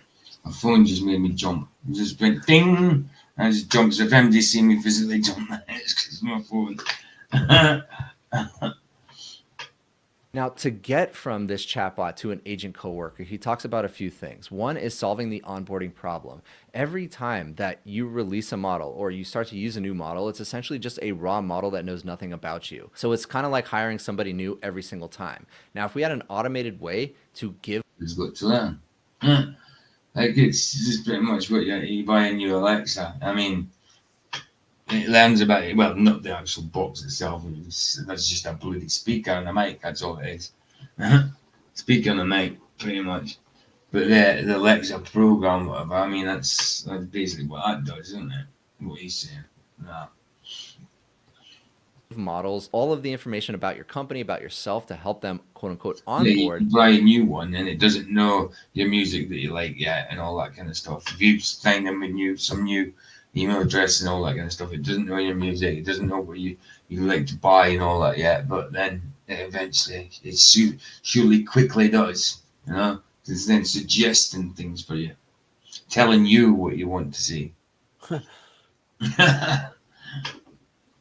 That would be a huge time saver. And I think what he's describing is basically just RAG, because he says being able to have very long context to onboard models to basically feed in all of this additional information, all this context is good, but I think RAG is also a great solution to that. Then he says the test time compute overhang. And basically what that means is when we give a model a prompt, it comes back to us immediately. If we allowed them, and this takes a technological unlock, if we allowed them to take our prompt and go back and think about it, actually spend time on it, days or weeks, maybe a timeline we define, they hypothetically would come back with something that is much more effective and higher quality. Now, I've talked about this iterative loop that models can take, and this is something that I wrote. So let me try to explain something that I've attempted in the past.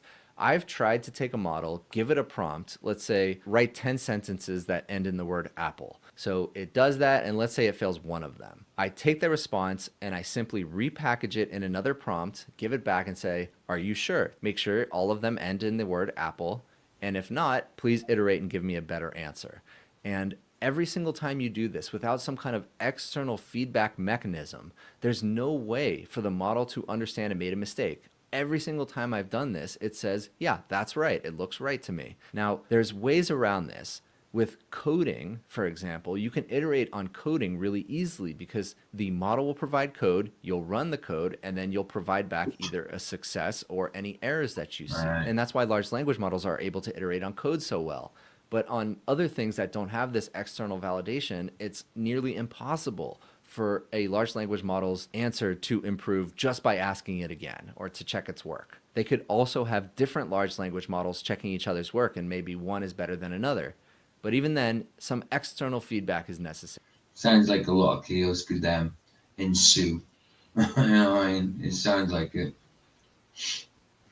Then he also describes large language models being able to use a computer. ChatGPT right now is basically like a human that sits in an isolated box that you can text. We will simply enable models to use a computer like a human would. So why not? Why can't it search the internet? Why can't it write code and execute code? And again, that's what agents are. Yeah, it does. That's what I You, thought. you can compare the first answer it gives you with your first search on Google. Like, Yeah. Imagine though, with all this information, how easy it would be to like throw it a curveball, and if it's running everything, if it's running your grids, your systems, Mm. it could throw everything out of whack, dude. And if you let Absolutely. That's what I then meant by a lot of a chaos could ensue. You know what I yeah, mean? Getting one supercomputer to work and be intelligent, but then working with one's less intelligent, whatever. There's still got to be a lot of problems, a lot of mistakes happening, isn't there?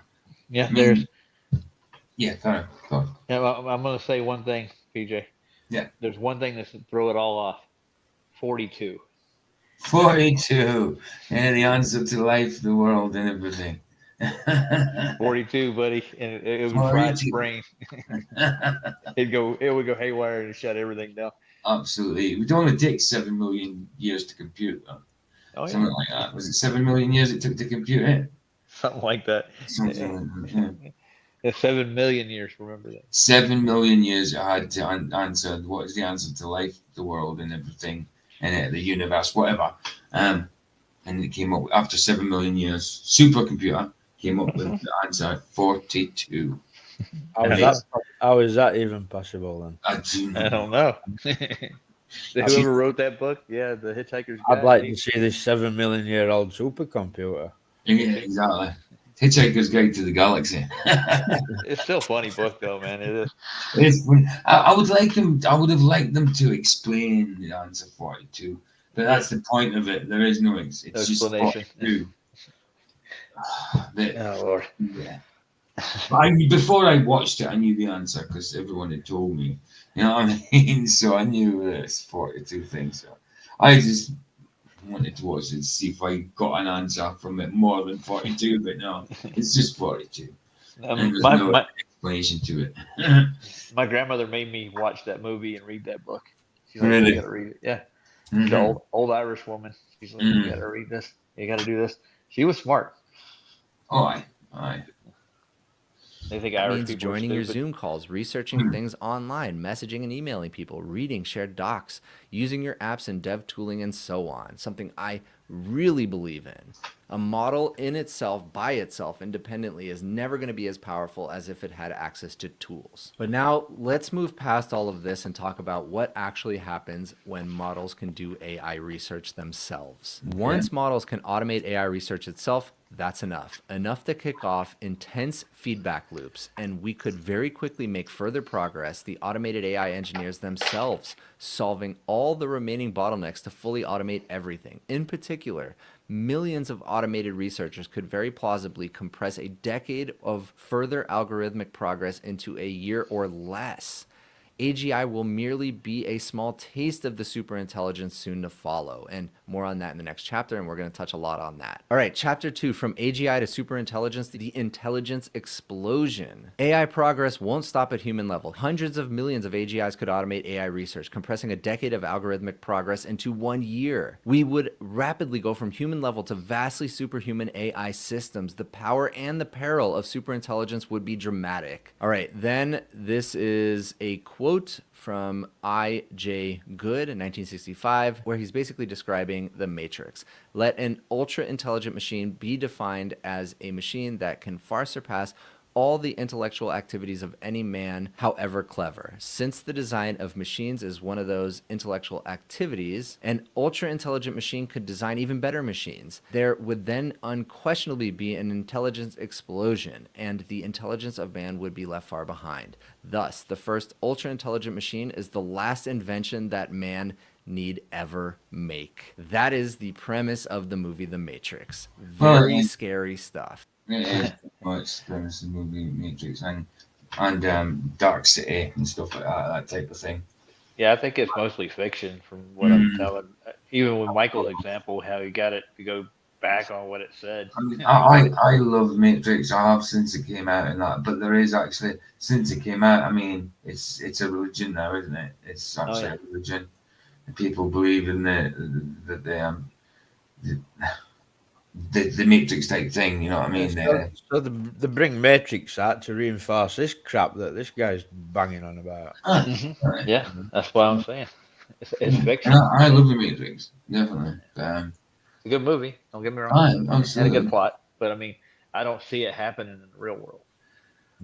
no. It's like we have one big video game. Yeah, Will you take the red pill or the blue pill? yeah. I would take them both, mate.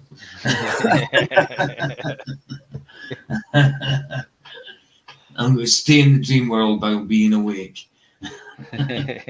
Dreaming in a wake world. Yeah, man. I'm going. Yeah, sleep paralysis. That's it. Nice. I'm just going to read that last sentence again. Thus, the first ultra-intelligent machine is the last invention that man need ever make. Okay, so next, the bomb and the super. So I'm not going to get too deep into what he's talking about here, but he basically compares the nuclear bomb to what we're experiencing now with artificial intelligence. And specifically, he says that going from nothing to having that first nuclear bomb was just a baby step, but going from the bomb to the hydrogen, the super bombs, was just as important, if not more important, than actually discovering that first bomb. And that's because the increase in energy, the increase in devastation between the bomb and the hydrogen bomb was so dramatic as compared to having nothing to just the bomb. So here he talks about that discovery of the first atomic bomb, but then just 7 years later, Teller's hydrogen bomb multiplied yields 1,000-fold once again. A single bomb with more explosive power than all of the bombs dropped in the entirety of World War II combined. And that is what he's saying is the difference between getting to AGI and then super intelligence. Once we get to AGI, we won't just have one AGI. I'll walk through the numbers later, but given inference GPU fleets by then, we'll likely be able to run many millions of them, perhaps 100 million human equivalents, and soon after at 10x plus human speed. So he's saying all of these millions or hundreds of millions of AI researchers will be improving itself, self-improvement. And that is the intelligence explosion. So here is a graph, a potential scenario for the intelligence explosion. Wow, it just came to me when I was talking about the Matrix. Simulation was the word I was looking for. It wasn't coming to my tongue. Simulation. I had an Simulation idea. theory. Yeah, I know, but I can't believe it. It's happened a lot lately when I've been something relatively simple, a word, and it's just not come out. It happened. I remember the first time it happened, like 6 months ago. I was talking flats, and I couldn't remember the word for measurement. I was talking about the difference between measurements and calculations, and I couldn't remember the word for measurement. Couldn't believe it. One of the most simplest words that you use all the time. I just couldn't remember it. Measurement wouldn't come to my tongue. Yeah, That's all that aluminium they're dumping on us, mate. it's called. Getting it all. So like intake of lead and fluoride and all that kind of stuff. What would really impress me if I woke up tomorrow morning and my cell phone made me breakfast and had it on the table, then I would, damn, that's intelligent. Yeah, definitely, absolutely. I mean, how long do you think it's got to be before it'll do that? I don't know, man. It's not. It's making my grits for me right now. I mean, it might come a day where they can actually synthetically make you food and stuff, like it's a synthetic microwave. You need a super large pocket to fit that. Oh yeah, have wheels on it and have arms and everything, dude. Have me a little Johnny Five in the kitchen. Maybe a mobile phone could carry you around. Yeah, absolutely, that'd be a perfect mobile phone. That's why they call mobile phone here, because it carries you. Uber phone. That's quite dystopian, isn't it? A linear improvement right here, and then all of a sudden we have AGI discovered, or AI researchers discovered, and then super intelligence, or sorry, Later's Derek. Did he go a while ago? Later's Derek. I didn't notice you say bye, but Later's man. Later's, if you've not, well, he's gone already 7 minutes ago. Oh, it's been a while. In case he's not.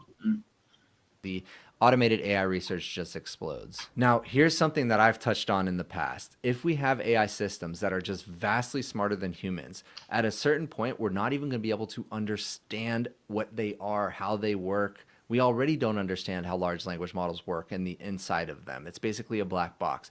But imagine they get so sophisticated that we can't even begin to understand how they're working, why they make certain decisions. That is basic. Talking in a language that you don't understand. I mean, yeah. But I mean, even if they did become aware somehow, all the information they've done it through is all through humans anyway. So I can't ever understand how a computer can be more intelligent than human. Really, I don't think it can. It might be faster, as in more intelligent. I don't know. I just don't understand how it could be. Well, I don't think it's intelligence. I think they give like each one of the servers like an individual task to do, and they can do it quicker. Oh yeah. In this, yeah. But I'm talking about in the overall thing. No, like Yeah, but the overall outcome. Yeah. Carry on. Say what you're saying. Yeah. like the Borg. Remember that? It's like Yeah. a collective of like all kinds of like mechanisms that work for one cause. It's a fantasy. Fantasy. Let me be your fantasy. I haven't met it handing yet. over complete trust to these. Sorry. I haven't met my fantasy yet. Sorry. I'll let you know when I do. That was BBD. Is that not BBD? Systems. Here's an example I like to give. Let's think about coding. The way that coding looks today, it looks like natural language. And the reason it looks like natural language is because humans are really bad at coding. So it has to look like natural language to help us. But in the future, if large language models are writing all of our code, it doesn't have to look like natural language. Exactly. It can look like anything. It could be ones and zeros only. It could be symbols. It could be something we can't even imagine. So that is what he is describing now. Applying superintelligence to R&D in other fields, explosive progress would broaden from just ML research. Soon they'd solve robotics, make dramatic leaps across other fields of science and technology within years. And an industrial explosion would follow. Superintelligence would likely provide a decisive military advantage and unfold untold powers of destruction. We will be faced with one of the most intense and volatile moments of human history. Here he goes on to describe that AI research can be done by AI itself. And once that happens, that is the kickoff to that explosion of intelligence. So let's even dive into that a little deeper. In addition to their raw quantitative advantage, automated AI researchers will have other enormous advantages over human researchers. They'll be able to read every single ML paper ever written and have been able to deeply think about every single previous experiment ever run at the lab. And in parallel, learn from each other. They'll be I'm going to go and make another coffee, dude. Yeah, man. Go for it. easily able to write millions of lines of complex code, keep the entire code base in context, and spend human decades checking and rechecking every line of code for bugs and optimizations. You won't have to individually train up each automated AI researcher. Instead, you can just teach and onboard one of them and then make replicas. And then vast numbers of automated AI researchers will be able to share context, enabling much more efficient collaboration and coordination compared to human researchers. Very scary stuff. Here he talks about possible bottlenecks to this envisioned future. I'm just going to touch on it. I'm not going to dive into it too much. Limited compute. Obviously, if we're not able to build out our computing infrastructure fast enough for whatever reason, energy or silicon, we're not going to be able to achieve this. Then he talks about the long tail. So basically, after we get all the low-hanging fruit, all of that additional research and discovery costs a lot more to discover, meaning it takes a lot more compute to get there, to get additional gains. And then there may be inherent limits to algorithmic progress. Okay, now let's move on to what superintelligence actually means and why it's so powerful, why it's going to change the world. Yeah, I'd like to know more about superintelligence. Tell me. According to Leopold. Whether or not you agree with the strongest form of these arguments, whether we can get a less than 1 year of intelligence explosion or it takes a few years, it is clear we must confront the possibility of superintelligence. The AI systems we'll likely have by the end of this decade will be unimaginably powerful. So here is human progress, here's time, and what does it feel like to stand here right before this explosion? So what happens when intelligence explodes? Well, it's going to be applied to many fields. And when intelligence explodes, it's not intelligent anymore, it's dead. That was a good one. I want to know what happens when it explodes. It doesn't implode. It wouldn't be anything without us, man. No, of course not. I mean, its basis is us. The information came from us. And if it's things that are learning through the internet, I mean, it's learning all the faults as well, all the lies, you know. So eventually, it's just AI learning from AI that's learned from lies and stuff like that. So it's all a bit a big mix up, man. I think in certain things, Well, with not with like artificial. I'm talking about these kind of programs and that, you know. well, I got a quick little quip for you about it. When I was in the industry, I worked in the phone industry, Mm. and me and my dad and a couple other folks, we got a contract with the two major carriers here in the states, and we were going around putting in fiber optic networks in Aye. towns. And what they wanted to do is they wanted to create one of these fiber optic phone switches that could actually transfer calls and direct calls without any human inference. Right. They wanted to have artificial intelligence. So Right. the parent company of Panasonic, Pioneer, and Toshiba, called Fujitsu, got the contract, and Okay. they pumped in $8 billion into this contract to build Wow. a computer that could actually just do everything that a phone operator could do on a massive scale. And 4 years later, I was in the industry still, and they were trying to get it to work so they could actually transfer the fiber optic networks and make them mesh with the old phone networks, and Wow. they couldn't do it. Right. They threw up, but one company stepped in, and for like half the cost of what they were for, Ah. yeah, you know what the company was? What? Windows. Really?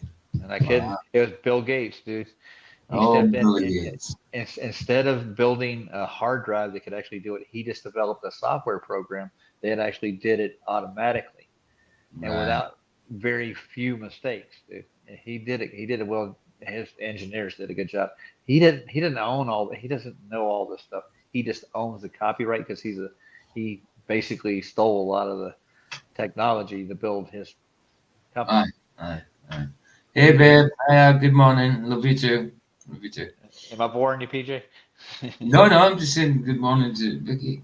I'm just saying because it's kind of a boring subject, but nevertheless, No, no, no, no. Oh, no. Well, no. I mean, what he's talking about here, I mean, I understand the basic outline of it, but there's a lot of stats in there and terminologies in the stats that I have no clue about because I have no clue about computer programming, coding, anything like that. You know what I mean? So, yeah. yeah, Well, there's a lot of things in there that I didn't understand. Yeah. it kind of makes me feel bad because I most of the phone switches that are in the Southwest and the Northwest, I actually helped put these things in, dude. And now I'm looking around me and I'm seeing all these kids on their cell phones and they're getting all this information off this high speed internet that I put in. Mm. I have to So, install a lot of it. Like, all right. And I'm looking around. Now they're all zombies walking into walls. literally. Yeah. Hmm. Yeah. Mate, they just walk straight out into the road here, like on the phones. I know. I about Mental. hit a couple of them. Yeah. Where are you on, dude? Madness. I mean, even when I was a kid, my parents used to say, "Oh, you need to look both ways," and we were aware. I mean, sometimes we were a bit silly as well and ran out and didn't realise. But then you start learning. But now there's no awareness at all. Just, yeah, I'm walking. Even coming out of shops on the phone. They must have just bought something from the shop. I'm going past them with scooter, run out into the street in the shop, and I know to go slow. You know what I mean? Just in case. And when it passing shops and that, because there's always someone coming out of the shop on the phone and they just walk straight out. You know what I mean? They don't bother looking either way, and that's on a pavement. You know what I mean? So like, Yeah, you should get a zombie crossing sign in front of stores. yeah, absolutely. Going to be able to improve itself. Then they're going to solve robotics, something that a lot of people don't think is solvable in the near future. But then we're going to have AI solve robotics and then AI design robotics factories. Then those factories are essentially robots producing other robots. Have you ever played Factorio? And then we will dramatically accelerate scientific me and neither. technological progress. We will have an industrial and economic explosion. Extremely accelerated technological progress combined with the ability to automate all human labor could dramatically accelerate economic growth. Self-replicating robot factories quickly covering all of the Nevada desert. Why he chose Nevada, I don't know. Wow. Fine. So let's look at this chart. This is the growth mode: hunting, farming, science, industry, and then super intelligence. Here's where we began to dominate it. And then here is how long it took doubling time of the global economy. Yeah, Science. okay. That's when we started dominating it. Is it? Is what? What's that? 2 million years ago. Was that? Yeah. Hold on. 1, 2, 3, 4, 5, 6. Yeah, 2 million years ago. Oh Lord. 2 million years ago BC. 42. Yeah, man. Farming. But hold on. Farming 4,700 BC. That might be okay. That might be okay. Actually, might be okay. But the top one. Come on. Look at that one though. Science and commerce industry, 1730. So that weren't sure 2,000 years out of window. Yeah, that's what I was Yes, thinking exactly. Exactly right. But Aristophanes, you know. Yeah. I mean, oh, don't you say that wrongly now. It's Oh, it's no. Aristophanes, not Aristophanes. But they didn't have the scientific method back then, doofus. I know. Wow, I- it's funny. you heard what I called him. He's a very, very wonderful Yeah. guy. I know you. I know that. I like how you ended that. You Oh, are yeah. you wonderful guy. I was getting triggered as usual. I know. Yeah. I can tell. I kind of like. Yeah, I'll keep out of it because I'll get triggered. But it was a few bits that I kind of said it. No wonder he has like 4 subs. Uh, He don't know how to get along with anybody. You lied as well. So did you, Emma, mother effer? I'm like, yeah, no, I've banned you plenty of times, Sean. Yes, I've timed you up plenty of times. Not for saying hello, though. Not for just going in and saying hi. Yes, you timed me up for saying hi, and I've timed you up plenty of times, but not for saying hi. For saying something offensive. Always. Not just for saying hi, Sean. I made a point of leaving you alone. The PhD candidate was in there too. That didn't shock me at all. I heard his voice, like, oh, that's a PhD candidate. Oh, no. I wasn't sure of the voice because in the last he had to be, it was like he swallowed the microphone. It wasn't until like, that's who it is, until I realised the name. So I was thinking it was someone else to begin with. I thought we were misinformation agents to begin with. He's, Gold. yeah, it almost sounds like it, don't they? Yeah. They sound a lot like. Yeah. I mean, he recognised me before I recognised him. He says, there's PJ. No, I mean, why? I mean, I didn't even say much that day. I just let you and Flats talk. I mean, I'm sure I was on mute pretty much. That's really a pitiful life when you got to review a show, reviewing a show, and you're mirroring a show as they review a show. I truly think it's time we stopped engaging with these idiots. I really do. Yeah, I agree with you. Definitely. I mean, I get why Flats did it last night at the birthday thing and all that, but and the debate thing. But yeah, in general, nah, we shouldn't have. There's no point. There's literally no point anymore trying because if they're going to get it, They'd have got it by now. got it by now. Yeah, exactly. And if God's going to let them get it later, then we've already said what we've got to say to them. You know, we've already planted the seed. But we're in a cult, PJ. We don't know this. No, of course. So hunting 2 million BC took us 230 years. Then, as you can see, drastically drops 860 years, 58 years, 15 years after the Industrial Revolution to double the economy. What do we think is going to happen when we have super intelligence? And then back to the list, it will provide a decisive and overwhelming military advantage. The drone swarms and robo armies will be a big deal, but they are just the beginning. We should expect completely new kinds of weapons, from novel WMDs to invulnerable laser-based missile defense to things we can't even fathom, and be able to overthrow the US government. Whoever controls superintelligence will quite possibly have enough power to seize control from pre-superintelligence forces, even without robots. The small civilization of superintelligences would be able to hack any undefended military. The actual robots, the AI robots, is for demons. That's the difference. Imagine if you were Dr. Evil, you could get a hold of that super intelligence community. and Nathan Oakley appears on your TV screen.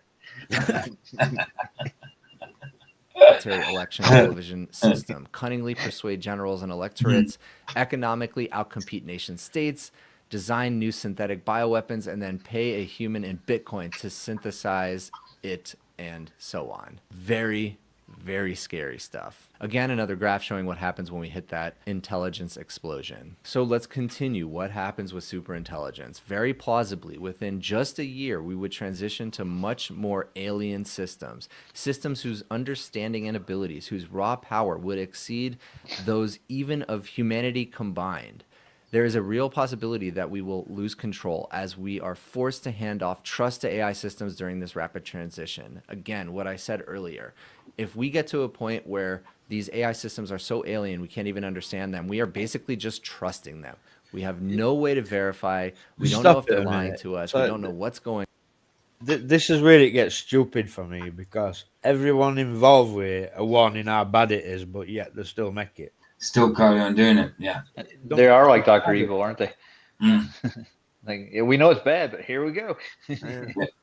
We'll give it a try just in case it's good. Like the same as when they said they were going to do the Hadron Collider thing, the particle acceleration. They said that they could.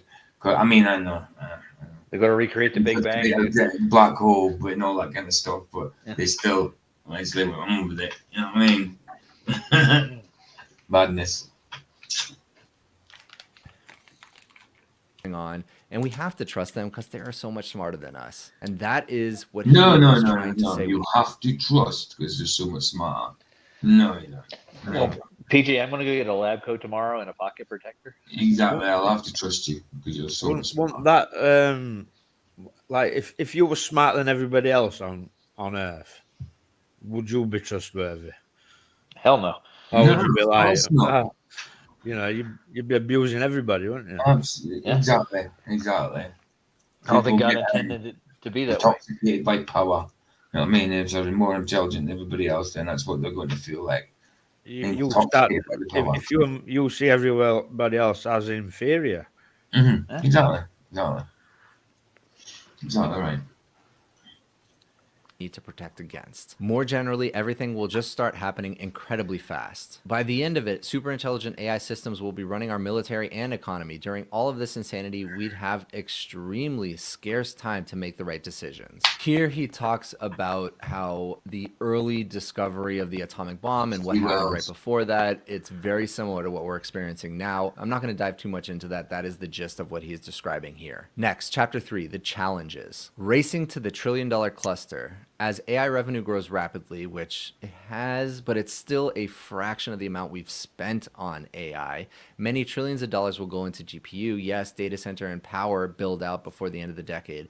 The industrial mobilization, including growing US electricity production by tens of percent, will be intense. The race to AGI won't just play out in code and behind laptops. It'll be a race to mobilize America's industrial might. And this is very true because, again, we need infrastructure, both silicon and power. As revenue from AI products grows rapidly, plausibly hitting $100 billion in annual run rate for companies like Google or Microsoft by 2026. I think that might be a bit aggressive because, as I said right here, revenue from AI is still a fraction of what we've invested into it today. Here's a $1 trillion cluster factory made with DALL-E. Kind of looks like Factory. Oh, that's pretty, isn't it? Look. So, that's. I remember when I was a kid and I used to play with the back of old tellies and that, and you used to get the circuit boards out and pretend you were flying the spacemen through them and that. That's exactly what that reminds me of. Just It does. Yeah, that's what you imagined as a kid. It makes me want to know who started Google, who Wow. made that thing, where did it come from? Google. I should Google that. What do you think? Google it. If you've ever seen Hot Tub Time Machine, That's right. Oh yeah, I have. Google it instead. No. Now, let's look at this chart. This is training compute. Year on the left, orders of magnitude improvement, H100's equivalent, the cost of purchasing and building it out, and then the power necessary, 100 gigawatts for 2030, plus 4 orders of magnitude, 100 million H100 equivalents, $1 trillion of spend. And this is There's that date coming probable. up again, I'd say it's 23rd. at least plausible. know. So Zuck bought 350,000 H100s. Amazon bought a 1 gigawatt data center campus next to a nuclear power plant, and so on. And he goes on to describe that it's not actually the building out of the infrastructure infrastructure, specifically on the silicon side, it's actually finding the power to power all of this. That's No. becoming a challenge very quickly. So for the 100 gigawatt of power it will require is equivalent to Don't go to Tabazimbi. You don't get any electricity there. I'm sorry. That's why there's no power in Tabazimbi. They're filtering it off to this AI. Filter it off to that, yeah, exactly. I want to say greater more than than 20% of US. You rock. All right. She does rock. She does rock. Electricity production today. So here he talks about if it can be done and will it be done. The economic returns justify the investment. The scale of expenditures is not unprecedented for a new general purpose technology, and the industrial mobilization for power and chips is doable. Now, where he says it is not unprecedented, he is talking about the internet rollout in the 90s and how much money was spent by telecom providers to lay cable in the ground to get ready for the internet explosion. And then he continues to talk about power. Probably the single biggest constraint on the supply side will be power. And this is something that Musk has directly said, and why Tesla is actually in a really good position. They are a power company after all. And I really hope that Musk stays at Tesla and builds out his AI vision, because we need more AI competition. So here we can see from 1985 all the way through 2030, this is the trend line of American power generation. Really not a huge explosion in generation, but here is the total AI demand starting at about 2021. Boom, look at that increase. All of a sudden, we are going to need so much power that is not available to us. So here's something important that he touches on, and maybe why he was called racist by OpenAI's HR department, which I just don't believe. To most, this seems completely out of the question. Some are betting on Middle Eastern autocracies who have been going around offering boundless power and giant clusters to get their rulers a seat at the AGI table. He goes on to talk about democracy and how America and other Western nations need to get ahead of this now. Before the decade is out, many trillions of dollars of compute clusters will have been built. The only question is whether they will be built in America. Some are rumored to be betting on building them elsewhere, especially in the Middle East. Do we really want the infrastructure for the Manhattan Project to be controlled by some capricious Middle Eastern dictatorship? Ooh, the national interest demands that these are built in America. Anything else creates an irreversible security risk. It risks the AGI weights getting stolen and shipped to China. It risks the dictatorships physically seizing the data centers when the AGI race gets hot. Okay, let me just break this down for you. What he is saying is, in the American AI labs, we are going to make all of these discoveries that eventually will lead to AGI. Whether that's the model weights, the algorithm innovations, whatever it is, we're gonna have these secrets. And all another country has to do is steal the secrets. They don't need to invent them themselves. They simply spin up an AI factory, an AI compute cluster, take our model weights, take our algorithms, and have AGI for themselves. And then it's off to the races, and we've lost all of our competitive advantage. Now, here's the part where it's really hard for me to agree with. He goes on to talk about locking down the labs, which, yes, agreed. We need to have high levels of security for AGI. However, he basically says open source shouldn't be a thing. He doesn't explicitly say that, but he says even the AI labs, the secretive closed source AI labs, are not enough. We need government intervention to come in and work with private sector to make sure that we are protecting these secrets at all costs. The nation's leading AI labs treat security as an afterthought. Currently, they're basically handing these key secrets for AGI to the CCP on a silver platter. Securing the AGI secrets and weights against the state actor threat will be an immense effort, and we're not. Just realised he's had a text from my mate Harvey saying that you're not coming because he's at work and he hasn't got many people there and that. He's there on his own, and it's like in a park where there's a pond and all that, cool Mabby Park. And he said to me the other day, you can come along if you want. And I said, yeah, I'll come along. I'll charge the scooter and that. I said, but it won't get me back. And he says, well, you can charge it that. But anyway, I totally forgot about it, and he just texted me there saying, you're not coming. I'm like, oh, what? I said, I'm live. And I'm bloody hardly slept. So I totally forgot about it, man. Harry, if you're watching, totally forgot. What's weather like down there, PJ? Because it's like stormy here. It's a bit windy. The sun's out, but it's a bit windy. It's in and out.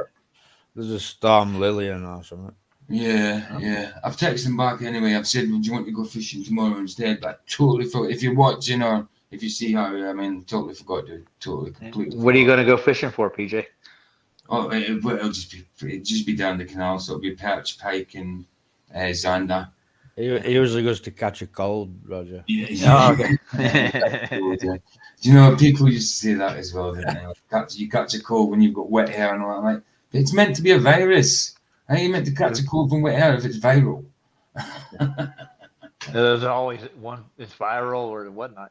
I was gonna Well, say something. exactly. Well, It's what something. what I'm seeing here with this stuff is they're trying to put another boogeyman in the bed or Mm. under the bed.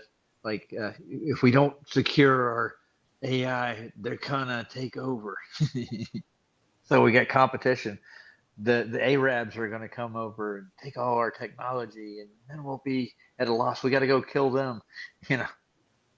Okay. No, sorry. I'm just reading what Harris Sorry. texted me. I'm on June and both thoughts this month. And what?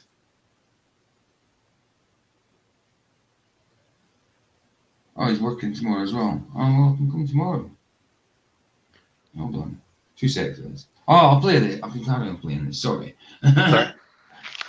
On track. He goes on to describe that it's going to become clear that the US will see AGI as the biggest secret it needs to keep. And today, we're not treating AI as anything important that needs to be kept secret, especially from the CCP. So all the trillions we invest, the mobilization of American industrial might, the efforts of our brightest minds, none of that matters if China or others can simply steal the model weights or key algorithmic secrets behind our AGI and just build it themselves. Here he describes how current AI labs measure their security efforts against random tech startups competition, not key national defense projects. As the AI race intensifies, as it becomes clear that superintelligence will be utterly decisive in international military competition, we will have to face the full force of foreign espionage. Currently, labs are barely able to defend against script kiddies, let alone have North Korea-proof security, let alone be ready to face the Chinese Ministry of State Security bringing its full force to bear. And he basically gives a bunch of examples where we have really failed to protect our secrets. Too many smart people underrate espionage. Here are just a bunch of examples.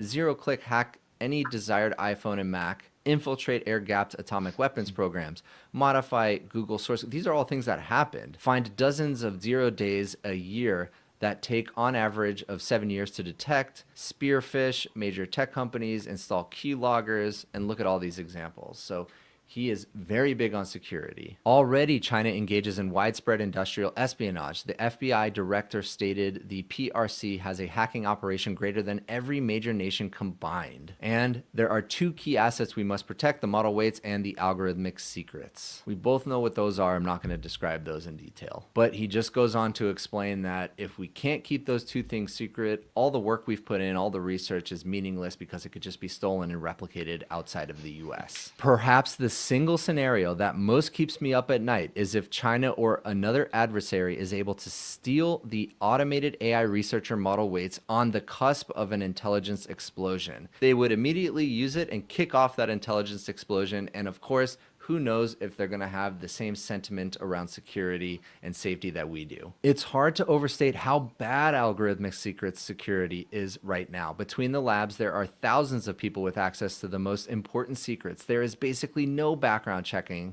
siloing, controls, basic infosec, etc. People gabber at parties in SF. Anyone with all the secrets in their head could be offered $100 million and recruited to a Chinese lab at any point. You can just look through office windows. Simple. You got to give him a quick phone, so I'll phone him. Michael, you got the play button. Look across the street and see. And here's the example of being recruited. Indeed, I've heard from friends that ByteDance, a Chinese company, emailed basically every person who was on the Google Gemini paper to recruit them, offering them L8, level 8, very senior position with presumably similarly high pay, and pitching them by saying they'd report directly to the CEO in America of ByteDance. Once China begins to truly understand the importance of AGI, we should expect the full force of their espionage efforts to come to bear. Think billions of dollars invested, thousands of employees in extreme measures, special operations strike teams dedicated to infiltrating American AGI efforts. And really the reason he was fired, or that's what he says, is that a lot of these AI labs just don't get it. They do not understand. They are optimizing for the new shiny product, which is the same thing that Jan said as he's leaving, versus safety. Now, Jan was talking about more AGI safety and super intelligence safety. How do we control and align these systems? But what Leopold is talking about is He's not answering. What I'm going to do, he's not answering. actually I'm changing my protecting the name to secrets Jan. against foreign actors. Now, Change your name to Jan. Yeah, Jan. he's quite boring. I know. It is. We've got, 12 minutes left of it. Let's just get through it. now, I want to read this paragraph in full. I actually thought it'd be when he said it's about the employee that left the AI. I don't know if it's him that worked for him or if he's talking about someone else from what he's reading. But I think it is the other guy we've seen that thumbnail. I thought he'd actually be talking to him or something. I didn't know he'd be reading. Yeah, there's a lot of it, like specs and that I haven't got a clue about. But yeah, the gist of it I've got. Well, you remember Snowden, right? Sorry? Remember Snowden? Yeah. Yeah, he did the same thing. He that's why he went to Russia, because he thought that they were going to spy on the American people with the technology that they were developing. That's why he ran off, and what did he do? He went to the consulate, and he wanted asylum from being persecuted by the CIA. That's why he left. Aye. I watched a good video with Snowden. He were talking about mobile phones and them tracking you and that. And he was like, if you've got a mobile phone and you can't remove battery, he says that phone's never turned off.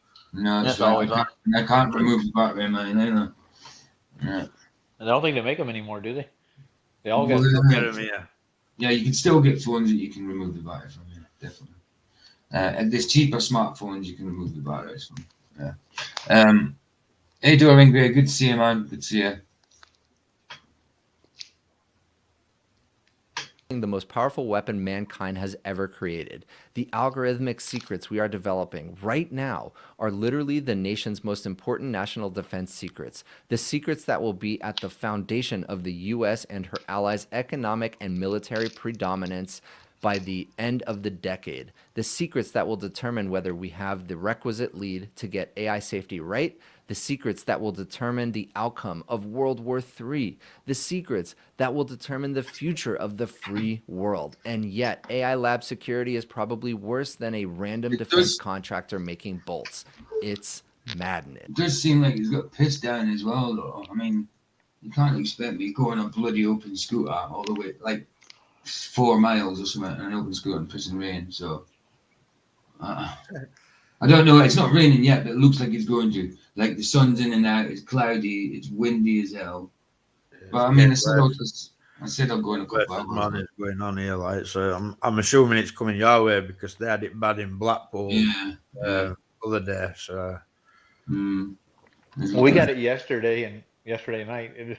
We were going to go fishing, me and my daughter, before we went out on our birthday, and we went to go pick up some gear. As soon as we got it, walked out, boom, it raining hard. It's coming in sideways. It was nice. But God knew I was going to go fishing, so he had to make it rain.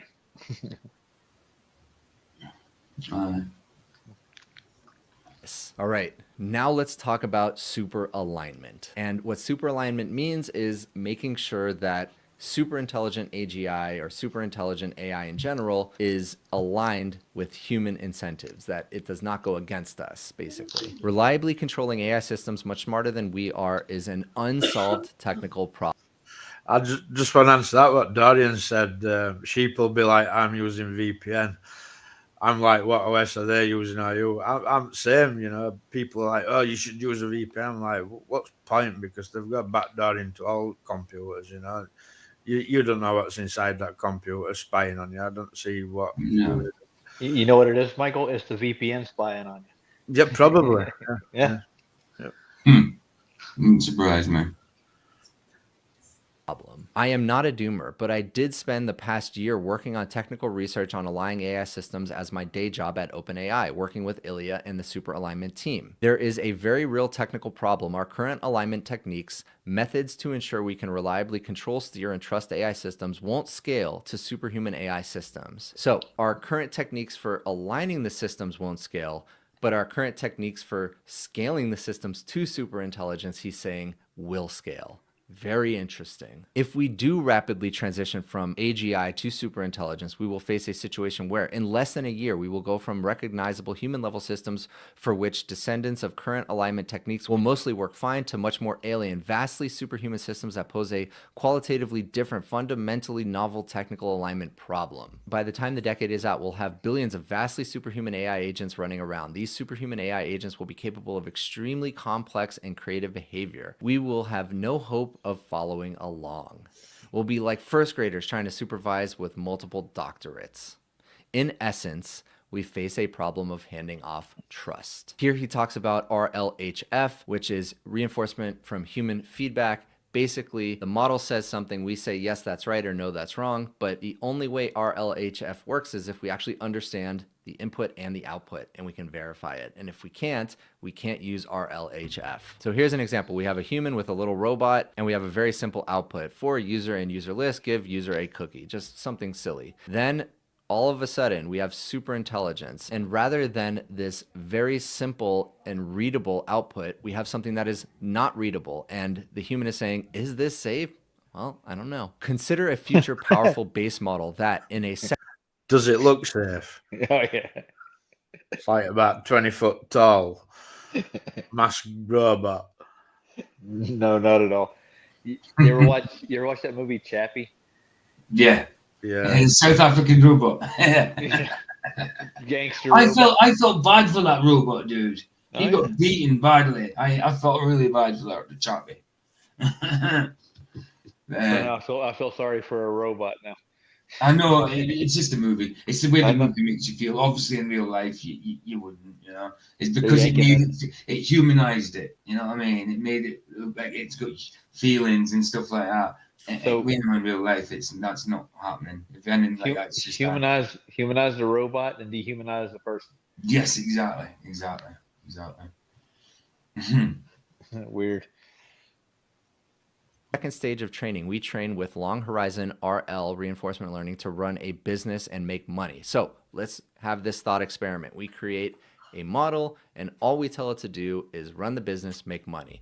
By default, it may well learn to lie, to commit fraud, to deceive, to hack, to seek power, and so on, simply because these can be successful strategies to make money in the real world. What we want is to add side constraints. Don't lie, don't break the law, etc.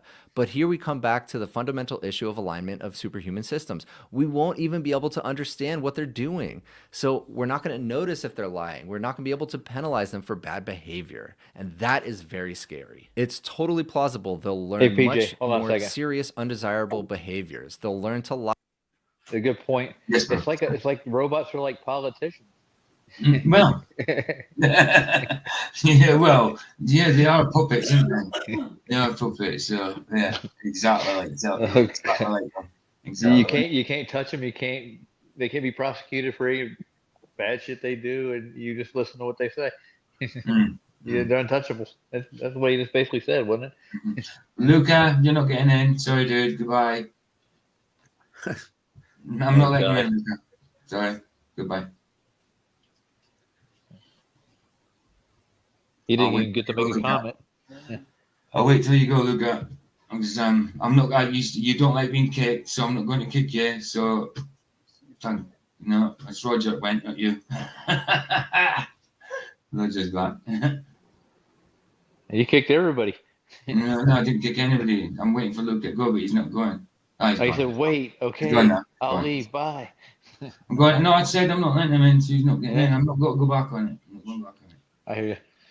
To seek power, to behave nicely when humans are looking and pursue more nefarious strategies when we aren't watching. Oh my gosh. What's more, I expect within a small number of years, these AI systems will be integrated in many critical systems, including military systems. It sounds crazy, but remember when everyone was saying we wouldn't connect AI to the internet? I remember that. It wasn't that long ago. Now AI has access to the internet. And the same people said, we'll make sure humans are always in the loop.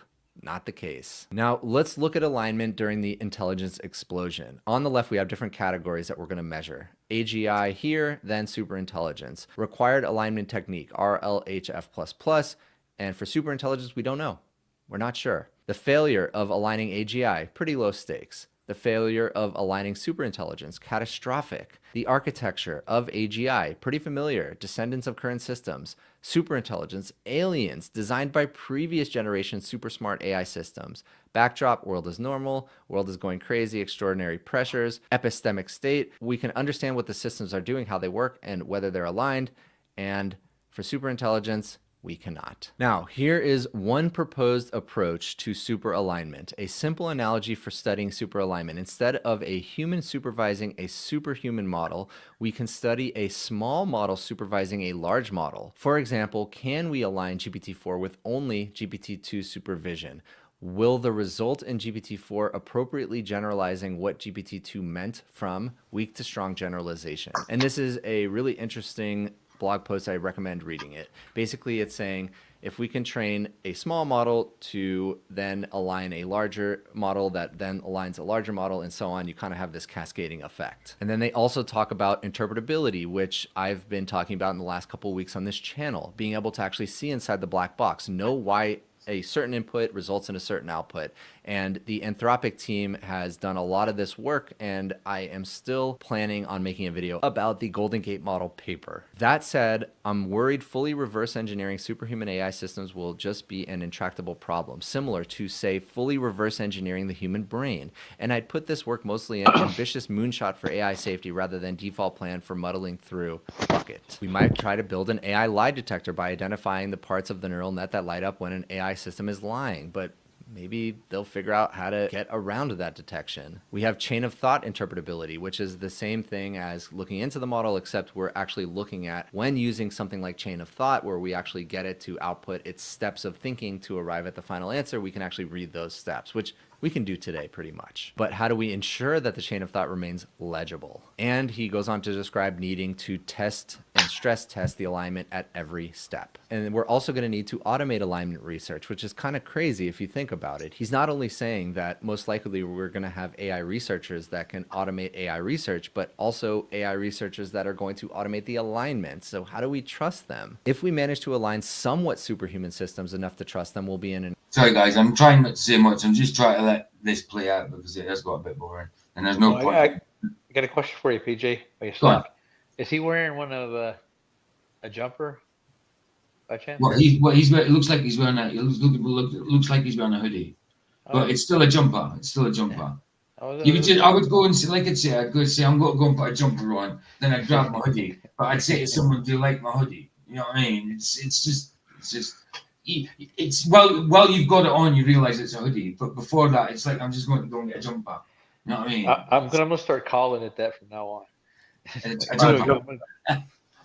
Yeah. Because sweater to me is different. It seems like you guys, you say sneakers and stuff. We say trainers. I mean, sneakers is I don't know why sneakers, but sneakers are like plimsolls, like them all-star things. That's yeah. I don't know why they call them sneakers neither. I have no idea where that name came from. What are you sneaking them on something? Yeah. Nobody can hear you coming. I'm Scotland. We call them the plimsolls. We call them jimmies. Like the name James, Jimmy. Okay. Jimmies. Don't call me Jimmy. Yes, Jimmy. See you, Jimmy. All right. Well, I know where that term came from. Oh, we should find that and watch it, man. It's very funny. It's funny, man. And he sounds like a stereotypical, what an English person thinks a Scotsman sounds like. It's brilliant. Well, the term Jimmy. Did we watch Unflatzoids that time when we were watching stuff? Did you get a strike for it or something?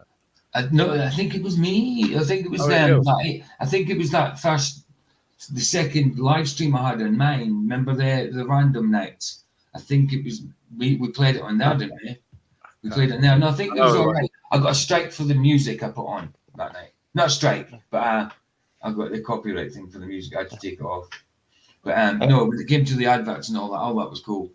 The all the 80s adverts and the Russ Abbott things and that were fine. I wasn't there for that. Sorry. But No, that's before. No, it was before you. We met you, Roger. I think.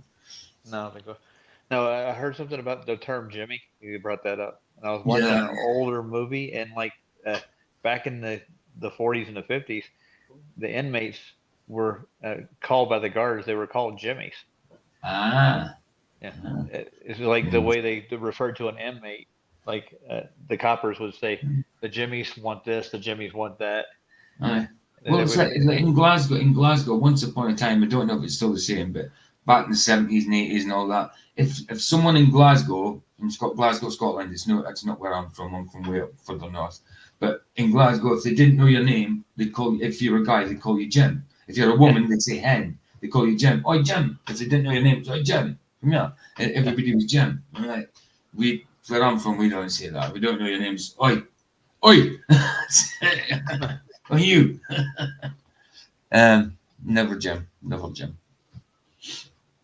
And never hen either. I mean, that's a Glaswegian thing. They say hen for women to women. And so she's like a chicken? I like a chicken hen. They go, all right, hen. That's one of the favorites. All right, hen. Are you going those legs? No. No. It's funny, like, because up Mansfield way up near me, they call everybody Duck. Duck, yeah. My mum would say effa duck. She would say that effa duck sort of thing. Yeah, I've heard that before too, the duck one. I had an uncle that used to say that a lot, and I think he spent time over in Europe too. So. And where I'm from in Coventry, it's Bob. It's Bob. Oh, you're right, Bob. Yeah, Chuck's a bad one. That's like Liverpool way, isn't it? All right, Chuck. Come on, Chuck. Nice. Incredible position. Labs should be willing to commit a large fraction of their compute to automated alignment research during the intelligence explosion. And if you remember, that is why Jan left OpenAI. He was promised 20% of compute, and that did not come to fruition. Instead, OpenAI is optimizing and committing and investing. Sweater versus cardigan versus jumper. Cardigan to me has got a woolly is a woolly jumper, but it's a you button it up at the front. Yeah. That's a cardigan. It's buttoned up at the front, but it's usually woolen. Usually, I mean, you can get cardigans that are zip up now, but in general, it was a button up. Cardigan was a button up at the front for us. Yeah. I knew somebody was going to bring up a cardigan. I just knew it.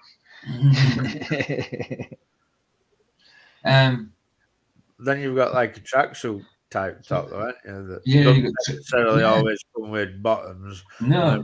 They're called like tracky tops. Tracky top, yeah, you can buy a tracky top. It's on or joggy bottoms or tracky bottoms. Joggy bottoms and tracky bottoms are different. Jogging suit and track suit is different. That was Putin's favorite thing to wear, wasn't it? The tracksuit. Essentially, they're the same thing. They're just different materials. We used to call joggers shit stoppers. Shit stoppers. I remember when shell suits came out. I loved shell suits when they first came out, but then learned to hate them. We had a jumpers over here. You were up there as like fashionable, weren't you? If you had a tracksuit. Oh, if you had a shell everybody suit. could afford them. Like, man. I loved it when the cheap shell suits started coming out because I couldn't afford the dear expensive ones. When the cheaper ones come out, I was like, yeah, I'm having that all crinkled and everything. Like, my dad just thought it needed ironed all the time. Yeah. Like, no, I was fortunate enough to get a Puma one, like, and, wow. I thought Whoa, bee's knees with high-tech trainers, like. Yeah, I like the trainers. I like the Pumas. They wear good. The first decent tracksuit I got was the Scotland football team tracksuit. I had the button across the top, probably in 88-ish, 89 maybe. Maybe around there. Yeah. Scotland tracksuit they used to have. It was just like dark blue and white, blue stripes, white there, and this side was just dark blue, and I had like a 2-stud thing that fastened here. I think that was my first ever decent tracksuit. Anyway, back to this crap. Back to the and crap. things Get that it done. shiny new products. And we're also Cap, going to need actually, defense. So if it yeah. gets Apart from that Scotland thing, yeah, my first ever decent tracky bottoms would have been Kappa, actually. Can you remember Mhm. Naf and Naf, Naf yeah. Co? Yeah, Naf, I yeah. remember that. Yeah, because I remember I used to get the rip-off Naf number 10. Yeah. Naf Let number me 10. Yeah, let me but wear Naf, Naf. ponies. I remember Naf, Yeah. Naf. Benzini, stuff like that. Well, over here, people they couldn't afford Nikes. They get ponies. Nikes. I had a pair of them Kappas that press studded all the way up the sides, and That's the ones I was just talking they about. used to The be kind of white nightmare. ones. Lads used to just rip them off you. The poppers. Huh? Poppers. Oh yeah, I know what you're talking about. Poppers. Yeah, I like them. But that's what I was talking about when I got after the Scotland one, my first decent trackies after that would have been the poppers, Kappa ones. The Loved craze them. over here back in the 80s was a parachute pants. Michael Jackson wore those. MC Hammer. Mm-hmm. MC Michael Hammer, Jackson. he was the main parachute pant guy, wasn't he? Oh, they're horrible. Like, Oh, shit catchers, we used to call him. lots of gym freaks wear stuff like that, don't they? Because That they ain't can't mentioning get nobody's legs out else. That's it. it's out of our hands, what are we going to do? So security, air gap cluster, we're going to need monitoring, targeted capability limitations, targeted training method restrictions. Oh, wrong one. Maybe a kill switch. So here's why he's optimistic and why he's also scared. I'm incredibly bullish on the technical tractability of the super alignment problem, so he thinks it's possible to solve. It feels like there's tons of low-hanging fruit everywhere in the field. More broadly, the empirical realities of deep learning have shaken out more in our favor compared to what some speculated 10 years ago. For example, deep learning generalizes surprisingly benignly in many situations. It often just does the thing we meant rather than picking up some abstruse malign behavior. And here's something that I found to be terrifying. If it does happen, I'm not sure we would even realize if a model self-exfiltrated. Basically, if a model got out of our hands, would we even notice? Next, chapter 3D, the free world must prevail. Superintelligence will give a decisive economic and military advantage. China, he talks about China a lot in this chapter. I'm not going to go too deep in this chapter though, because we've touched on it a lot in this video already. But he does talk about how Chinese power generation is accelerating dramatically, much more than the US. So even if they are behind us in compute, or if they're behind us in our algorithms and our model weights, simply being able to have that much power and getting decent chips and just massively scaling those decent chips while stealing our model weights and our algorithms is enough to build their own AGI. And once they do that, they no longer need us. All right, last, let's talk about the project. This is essentially what he is describing as the Manhattan Project for the atomic weapon, for what we need for AI. As the race to AGI intensifies, the national security state will get involved. The USG will wake from its slumber, and by 27-28 will get some form of government AGI project. No startup can handle super intelligence. Somewhere in the skiff, the end game will be on. He's saying it is absolutely necessary, and he thinks a good thing that the government gets heavily involved in AGI creation. I find it an insane proposition that the US government will let a random SF startup develop superintelligence. Imagine if we had developed atomic bombs by letting Uber just improvise. That's a really funny line, I gotta say. But in the next few years, the world will wake up. So too will the national security state. Yeah, Sergio, we've just said it's very boring, but It is. Yeah, that's why I'm not talking. I'm just getting to the end of it now. It's only got a couple of minutes. It's got 3 minutes left, and then I'm playing out Mr. Super Sidewinder. That's why we're 3/4 way through. There's no point in stopping it. So yeah, I'm just getting through it. I'm just trying to get through it. It's pretty boring. History will make a triumphant return. And he's basically saying we are going to be able to rally our American industrial might, much like we did during the Industrial Revolution, during wars, even during COVID, regardless of your position of how that played out. So do we need an AGI Manhattan Project? Slowly at first, then all at once. It will become clear. This is happening. Things are going to get wild. This is the most important challenge for the national security of the United States since the invention of the atomic bomb. In one form or another, the national security state will get very heavily involved. The project will be the necessary, indeed the only plausible response. What do you think about that? But he's not hyper pro-government either. I am under no illusions about the government. Governments face all sorts of limitations and poor incentives. I am a big believer in the American private sector and would almost never advocate for heavy government involvement in technology or industry. AI labs are very good at some things. They've been able to take AI from an academic science project to the commercial big stage. We simply shouldn't expect startups to be equipped to handle super intelligence. Hi, made in Taiwan. You're lucky. At least you're not made in China. Taiwan. I remember all my tires when my BMXs were made in Taiwan. They were good Oh, yeah. tires. They were good tires, man. I got a question for you, PJ, real quick. That guy just double spoke, dude. He said, "I want government to get in technology, but I want the private sector to run the technology, but I don't want the government to run the technology." Wow.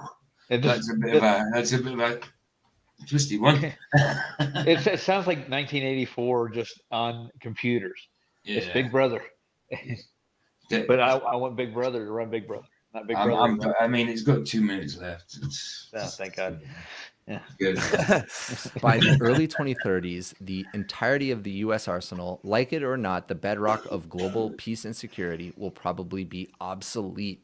It will not just be a matter of modernization, but a wholesale replacement. Simply put, it will become clear that the development of AGI will fall in a category more like nukes than the internet. Again, perhaps you are a true libertarian and disagree normatively. Let Elon Musk and Sam Altman command their own nuclear arsenals. But once it becomes clear that superintelligence is a principal matter of national security, I'm sure this is how the men and women in DC will look at it. So I'm going to read these last 2 paragraphs to close out this video. Please don't. And I want to know what you think. Let me know in the comments. I know this was a lot to digest. I'm going to link the entire paper down below. I encourage you to read it yourself. It is fascinating, whether you agree with all of it, some of it, none of it. Just take a look. It's good to be informed. This video is enough. I don't need to read them. I think tomorrow I'm going back on. It's 2 days. 2 days I've done non-script, so I think I'm going back on script show tomorrow. Yeah, I want to give Elon Musk a missile and like, oh, you can just do what you want with it. Absolutely. Yeah. Either something scriptural or maybe like I did with the Todd White one. That Todd White one was pretty good. I need to look for some because these guys still need calling out. I mean, people need to learn that this type of Christianity is not Christian. Don't forget the legs, PJ. The legs. You should save that for a Saturday though, like because you had a good. I should save that. I should save ones like that for a Saturday. Sunday, I'm got to do them John Todd ones that Barbara put me on to. I see what they're like. I'm going to do the Sunday sermon with them. So it's more listening because there's no visual. There's a visual there, but it's tapes. It's just the same visual all the way through. But so it's more listening. So Saturday and Sundays like listening ones are. Yeah, so Saturday would be good for one of them, like you said, the Todd White ones. That's a good idea. So Saturday will be something like that. So tomorrow will be something scriptural. Saturday, I'm not saying Kenneth Copeland, but along that type of lines, Kenneth Copeland or who's the other one? The younger ones. I mentioned him the other day. Stephen Furtick, maybe Stephen Furtick or something. He's one of the younger ones. Sorry? Did you ever think about going like back and like find out where they began? Like do like an X. Yeah. I mean, some of them did. I mean, I've seen some where some began. Some did start off all right, like Benny Hinn. I mean, he started off. I mean, even like Jim Jones and that though. What they became, I think they were serious when they began. I mean, they were saved, I think. But it's just the way they went. I mean, totally wrong. I mean, I don't know for sure Jim Jones, but the way I see it, it seemed like he was brought up a Christian. He seemed like he made the choice of following Jesus Christ and saying all the right things to start off with, but it became all about him, and then you know what happened. You know? So I was like, I want to ask a question. Like, is there a group of people in the ministry up there that are convincing some of these pastors to do this stuff? Whereas the people in the ministry up here that defend the pastors, like Stephen Furtick and all that. Well, they like have to steer them in this direction. Oh yeah, there's plenty of that over here. I mean, it's not. I mean, like the prosperity gospel is not as big over here, but yeah, there's people that believe in that. You live your best life now. Do you know what I mean? Conjuring things into existence, all that. Yeah, there is churches like that. There is like But superstition. that's kind of anti-moral, isn't it? In a weird way. Yeah. Of course it is. Of course it is, man. I mean, like to Joel Osteen, he doesn't preach the gospel. He tickles people's ears. He doesn't preach hell either. I know. He doesn't do anything. He doesn't. It's, He might say Jesus a few times, but he doesn't do anything scriptural, really, at all. it's more like a doctrine of self, isn't it? I think. Exactly. Yeah. Exactly. Well, Joel Osteen's daddy was a preacher too, right? Well, that's what I'm saying. Yeah. That's what Yeah. I'm saying. So it was passed down from. It was good though, weren't it? Apparently, his dad. That's what I heard. So I'm saying, so they come from, they do know about Christianity, and they do probably know what the Bible says, but then they've twisted it for their own good. They've gone rebel, and yeah, you know the rest. I mean, Yeah. come on, we know that it's not of Jesus Christ when they're doing these type of things. Not to Just your ears and being like the world to attract people into the church. That's not how you attract people to the church, Yeah. by being worldly, by being secular. true. I was looking at Joel Osteen just recently, and he looks like he's possessed almost. Oh, dude. And in Kenneth Copeland, you can see it in their eyes. Yeah. You can see it in their eyes, man. The way he can turn on a dime from, don't you ever say I did, and then smile. It's so creepy. It's creepy, dude, man. Yeah, it is. It's creepy, dude, man. I'm Unbelievable. disappointed, dude. I am. To be honest. Mm. So by 27-28, the end game will be on. By 28-29, the intelligence explosion will be underway. Oh, do you know By something? 2030, I we will have. I'm done. I'm done. Yeah. And I Thank you. can't, after talking then and just listen to the triple you just did out, I'm done. Can't. Oh, look, Rambo's here. Cambo. It's everything when I see it, it reminds me more of Django than Rambo. It's because of the red writing as well. Django. So like, Are you down on the sugar plantation? but the old Django, he was a white dude, wasn't he? What The is? old Django was white, yeah. The the film, movie? it was Fox. It was Jamie Foxx Jamie, played in the yeah. movie. But the old series, Django's and that, the movie, the series is or movies, I can't remember if it was a series, Cowboy series or a series of movies. I'm not sure. But yeah, I'm sure Django was white in it. Or Mexican or remember something. I don't know. And he wasn't black. He wasn't black. Not like in who did that film? Quentin Tarantino. So if you were Yeah. white, like we weren't a slave to start off with them. I don't know. I mean, hold on. I mean, he's original. That Django. were all point on it. Like, and who calls a white man Django? I know, hold on. I'm sure I've seen original Django and it was, I don't know, original Django, the Django. I have seen things, I might be completely wrong. I haven't looked into it, it's just I've seen things that I'm sure he was white. I remember when I was a kid watching Django the bastard, Django, hold on, let me get him. the bastard. There you go, look, the original Django. Present to screen. Django, yeah, Django the bastard was one of them. Yeah, it's the original Django. Is he white? Yeah, he's white. He maybe playing a Mexican or whatever, but he's white. Huh. You don't see, look, there's one of them. Yeah, I see it. There you go. Yeah. Django. Yeah, I remember watching like Rowdy Yates and Rawhide and like Have Gun Will Travel. You know, He's got a Paladin. minigun, look. Django with a minigun. Yeah, that's a Destiny. minigun. Yeah, so Yeah. one of them was like, let me just go, where was it? Django, what did I see it? Django the bastard, where's that at? Where did I see it? Tanya? One thing we used to watch a lot though was like Gunsmoke. It came on at night when we all got home after work. Just sit around and after dinner they'd watch Gunsmoke. You got Marshall Dillon and Miss Kitty. They don't make TV like that no more. There you go. Oh, it's Django the Bastard. Watch Django the Bastard. And that's a different actor. So it's a different actor from the other one, but they're both white. And that's 1969, Django the Bastard. And it's a Sergio Garon film. So Sergio, that's kind of Spanish name. So it's probably spaghetti western. Sorry for the terminology, but it's spaghetti western. Isn't it? It's like the High Plains Drifter. Yeah, yeah, that type of thing. Yeah. Yeah. All I I want think to it's say, just that I think it kind of looks Clint Eastwoody. I wanted to say congratulations to Sergio on the baby. Django Look il at that. Bastardo. Django il Bastardo. Look. Love it. Is Sergio still out there? I just don't see him. Anyway, yeah, that Django thing was more interesting than that video. Yeah, Cool. I think Quentin Tarantino did that on purpose. Think about it. He made Django a Of black man. course, of course. He made it completely. It's nothing like that. You know what I mean? What do you Probably. call a royale? What do you call a royale with cheese in France? I mean, a Big Mac in France. Yeah. Royal with cheese. Mhm. He had a Quentin Tarantino's got an imagination though when it comes to Oh making yeah, films. yeah, it's definitely. But he always has to have uh, grape and stuff like that in his movies. You know what I mean? Like when he played From Dusk Till Dawn, he played the Predator type guy. You know what I mean?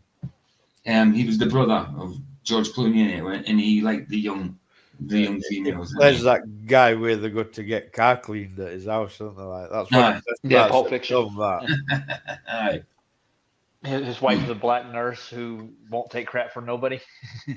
Got to get it out of there quick, boys. Call That's it. Mr. Wolf. Absolutely right. I don't think we have to talk anything about that movie, that video. It was not what I thought it was going to be. It was kind of okay to start off with, but yeah, it just become boring, and there was a lot of it I didn't really understand. Just the specs, because I don't know nothing about coding and computer and programming and stuff. You know what I mean? So, yeah. It's The not actor that it's not the played type of AI ones that we usually do. not really. The actor that played Mr. Wolf was actually an old actor. He played in Taxi Driver. Yeah, It doesn't seem. I tell. It Yeah. doesn't say Mr. Wolf on his bloody registration plate anymore, though, does No, it? it doesn't. Yeah, he's been around for a while in Hollywood for sure. It's in like a gangster type film where he's right young, like Aye. really good film. Can't remember what it's called though. Yeah. The same with the guy who played in Roger Rabbit. He played in a lot of British gangster movies back when he started. The detective that played in Roger Rabbit. I watched a couple of old British gangster movies where he's the crime boss. Mm. I like it. Shocked me he can change that role so easy. He can go from like a detective to a gangster. So Vicky must have woke up, come in and said hello, and then fell back asleep. Because I just tried to ring her and she's not answering. She just must have fell back asleep. Because I noticed somebody said hello to her and she didn't say hello back, so I thought I'd ring her and say, somebody said hello to you. Why are you ignoring them? I'm like, no, she must have fell back asleep. Call her up, see Anyway. there's snoring going on. Anyway, let's finish off with Mr. Super Sidewinder and Darby Jack. And we'll see what the song's called when it comes on.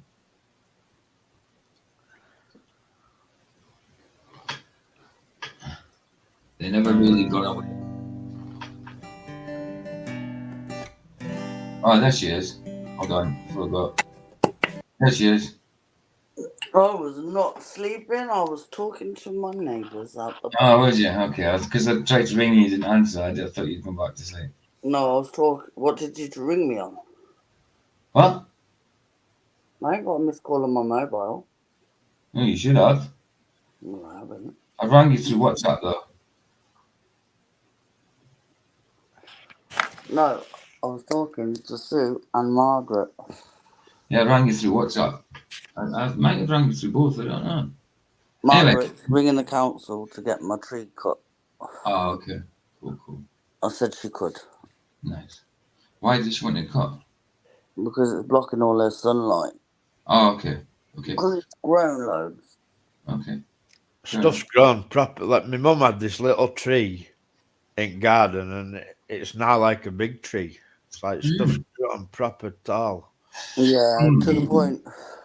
I wonder what the zappiness was in the sky.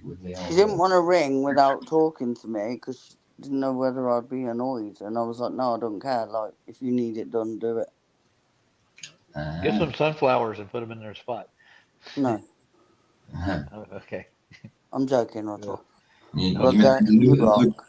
Luca must have seen the title today and thought, "Oh, I'll give that a try. See if PJ will let me in." told Luca you can go you were for the thinking of him. doorknob. Yeah. Say again, Roger.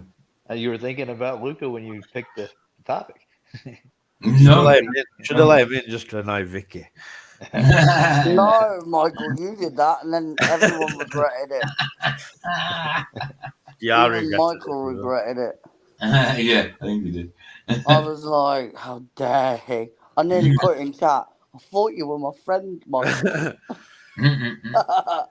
By the end of that, like, I was well flustered. To be fair, last night I was like, there's only so much of that thing I can listen to, that Sean Hawkins music thing.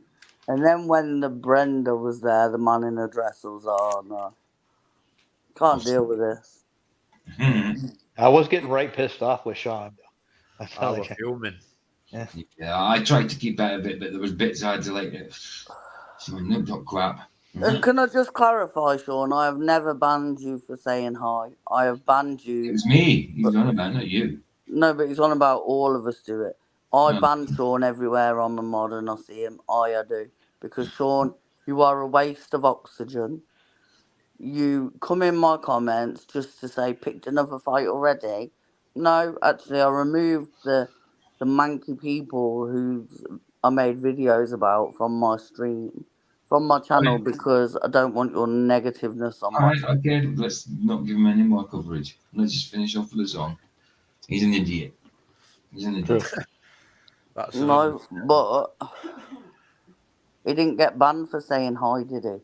No, he didn't. I don't think I've ever banned. Well, he doesn't say hi. No, he doesn't. No, he doesn't. Exactly. He comes in with something like, "You're an effing liar." Exactly. He's never come and said, "Oh, hello, guys. By the way, the L's not flat and all that," and going having a friendly conversation. It's all straight away with the insults. So he's never, like, you're right. He's never said hello. Well, that's the exact opposite of what Keith did. He walked in and said, "Hey, how you doing, Mr. Sean? How we doing today? Happy birthday." You know, that's the way you should start a conversation. I hope someone gave him a penny. I do. For his birthday. Right. At least. No, just a penny. I'll send him a fake quid. Right. Burn him a tenner, right quick, PJ. Yeah. Okay. No thanks. That was only one person worth doing that to.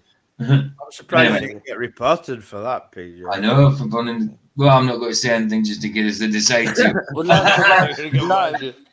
because Moomin said check that you can, and you can. As long as you destroy it, you can. But if you deface it, you can't. Hey, shut up. They might watch this and get me done. That's why I stopped talking. It's not against the law what you did, though. It was legal. I checked it. Okay, whatever. So they ain't coming for you. Because you're not allowed to drill through pennies and stuff. I know that. No.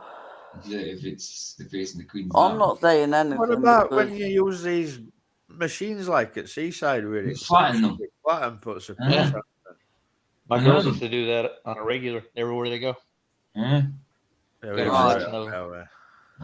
let's finish up with these. Before anyone gets incriminated for anything. Right, let's do it.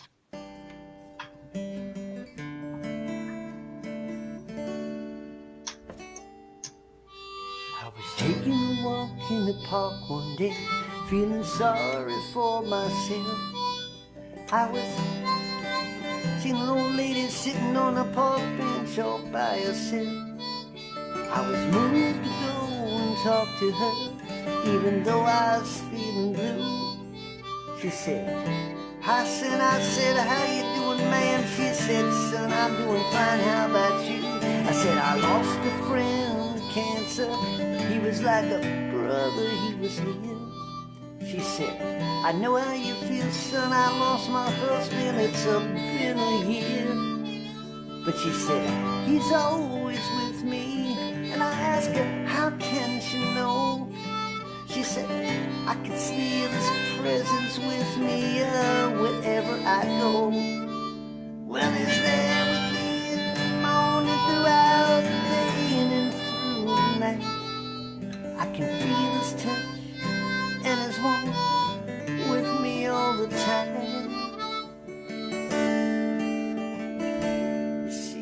He's a creep down the hall.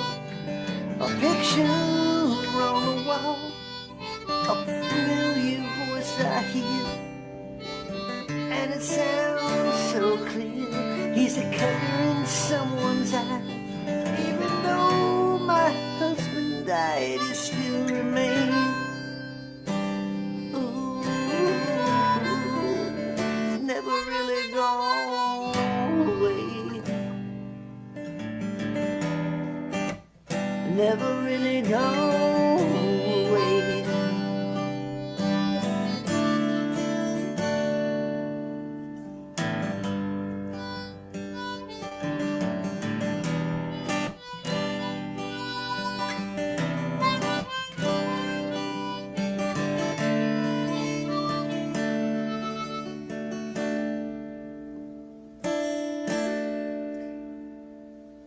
As I turned to see her one last time, she was no longer there. Was she really an old lady or a heavenly messenger? 'Cause now there are creeks down the hall, pictures on the wall, a familiar voice I hear, and it sounds so clear. She's a color in someone's eyes. Even though our loved ones die, they still remain. Yes, they do. They never really gone away. Never really gone away. No, no, no. Never really gone away. Never gone away. They never really gone away.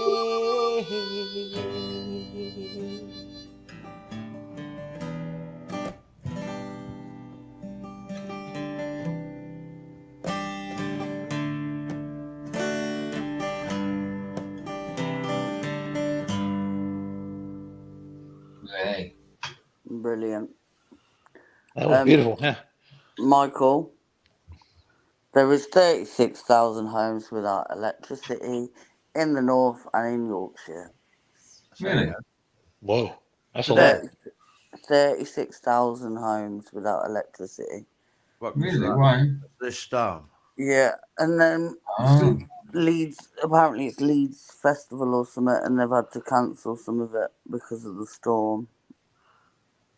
It's See, windy. Vicky does the same. Yeah, she knows more about the place I'm in than I don't even watch the news. Tells me stories about people in Cov that I know. You know what I mean? And she tells me something that's happened. I'm like, how do you bloody know? Yeah, but because I'm from the West Midlands, and I live in the East Midlands, I don't really know that many people in the East Midlands, so I watch West Midlands news. But no, it come up. So just make sure all your stuff's charged, Michael, just in case. Yeah. I think we'll be alright here, like. Hopefully. Aye, but yeah, no, it has been windy, hasn't it? Yeah, like you're in if for you it. was over on a line, man, you can use some of my electricity. I'll just run a big line to you. Weird. See if that'll work. I hope this is not sign of like a really bad winter. Oh, well. Look, right, we had a really bad summer, so we need a good winter. Yeah. But like last year it was just storm after storm after storm, you know. Yeah. I mean, we've got one already. I know. It's because it's the back end of a hurricane, I think. So blame America. It's called Lillian or Lilith or something. I don't know, something like that. Lily, is it? Lillian? I don't know. Well, Why we've do had they one of name those after before. women? I don't know. Couldn't What tell I you. find it rather offensive. Now, Team Fields just got battered. Wow. There's hurricanes that have been named after guys like Hugo. They alternate them, don't they? Yeah, that's right. Yeah, that's right. Hugo, I forgot about that one. I lived through that one. Man, it was But really yeah, cool no. though. So Michael can't. if you have devices, make sure they are fully charged. Well, it's funny you should say that because I've just put my tablet on charge. So. Nice. But problem is, if internet goes off anyway, there's no point having a device. Yeah, there's nothing you can get onto. No, I use my hotspot on my phone. I've got books anyway. I'm alright. What's a hotspot Candle. not? Oh, it's an hotspot. What's a hotspot not? Is it is a hotspot in it. Not Yeah. hotspot. Is it? Yeah. Yeah, with your mobile data. Yeah. Internet sharing, I call it. At one point, I used to run everything off my internet on my phone. I've done it as well. I remember at one point it wouldn't work. Like in when I was at Andreas, probably 2016, I tried to run it off like 3G, 4G, and it wouldn't work. It was all blocky, no see the TV and that. But now you can run Netflix and all that off the phone, no problem. You might get some buffering here and there, but you can do it. You can't do it. Why? Aluminum foil. Yeah. Aluminium. Aluminum. Aluminium. Foil, man. I'm sorry, I got it. Aluminium. Aluminium. Aluminium. Say it in American accent. Aluminium. Aluminium. Aluminum. I think of Flatsoid now. Every time I hear aluminum. Mr. Reynolds. Mr. Reynolds. Mr. Reynolds. They got a show here called Always Sunny in Philadelphia, and there's a family called the Reynolds family. The show's all about them. It's never sunny in Britain. It's never. We could make a show. Never Sunny in Britain. Miserable. 4 seasons in one day. My show's tomorrow, everyone. All right. I did put Khan the will link be in bed because it's at half 11. Oh, is it that late again? Khan goes to bed at 10. Yeah. Is it 11:30? It's on again. I went happy last night, you know. That's partly why we're getting so mad, because I was tired. Yeah. That's your bedtime. Yeah, I'll be seeing Barbara about that time tomorrow. So. You will. I know that because Barbara told me. Oh. Do I know what we're talking about? Barbara's while we go live. Yeah, why not? Okay. I can get on there. Not? Yeah. Right. Anyway, I'm going to call it that. Call it that, gadgets. People's in the chat, thank you for I'm spending going to go for my time bloody with eyes testing. Well, I'd be careful because most places ain't got electricity up north. You know, this reminds me of an old I BBC would show I used to imagine watch. It's only like, I don't know, not even half a mile away from me, Vicky. Like, so if I've got power, it'll be fine. well, if he ain't got power, he ain't got power, has he? Like, I think they'd have rang, to be fair, if they hadn't got power. That's it.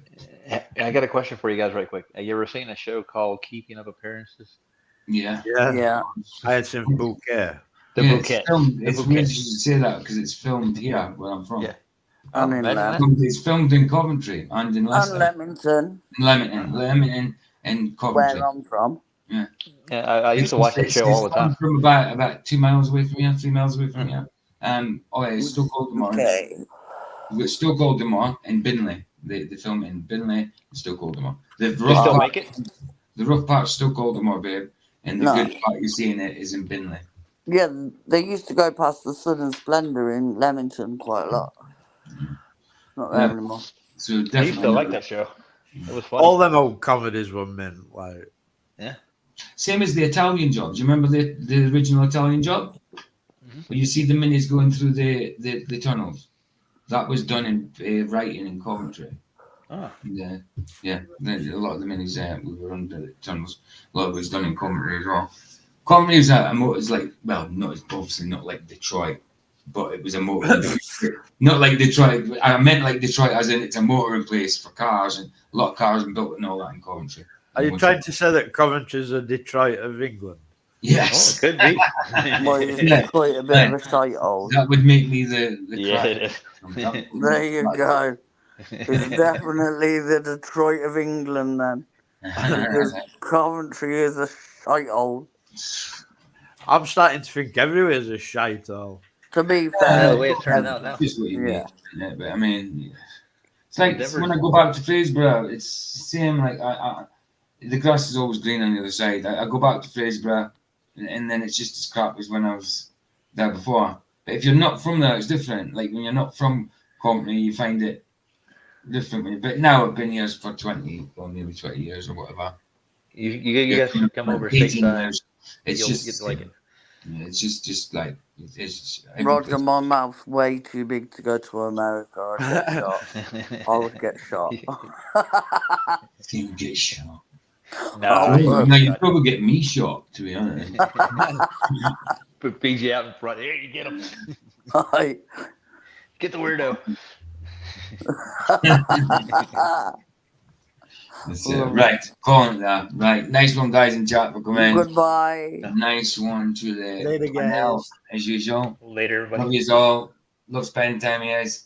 Bless you guys, and I will see you tonight on Flaxes, if not tomorrow. Never mind. Either the sunset's free, it's free. Indeed. Indeed. Indeed. Indeed. Bless you guys. Ta-da.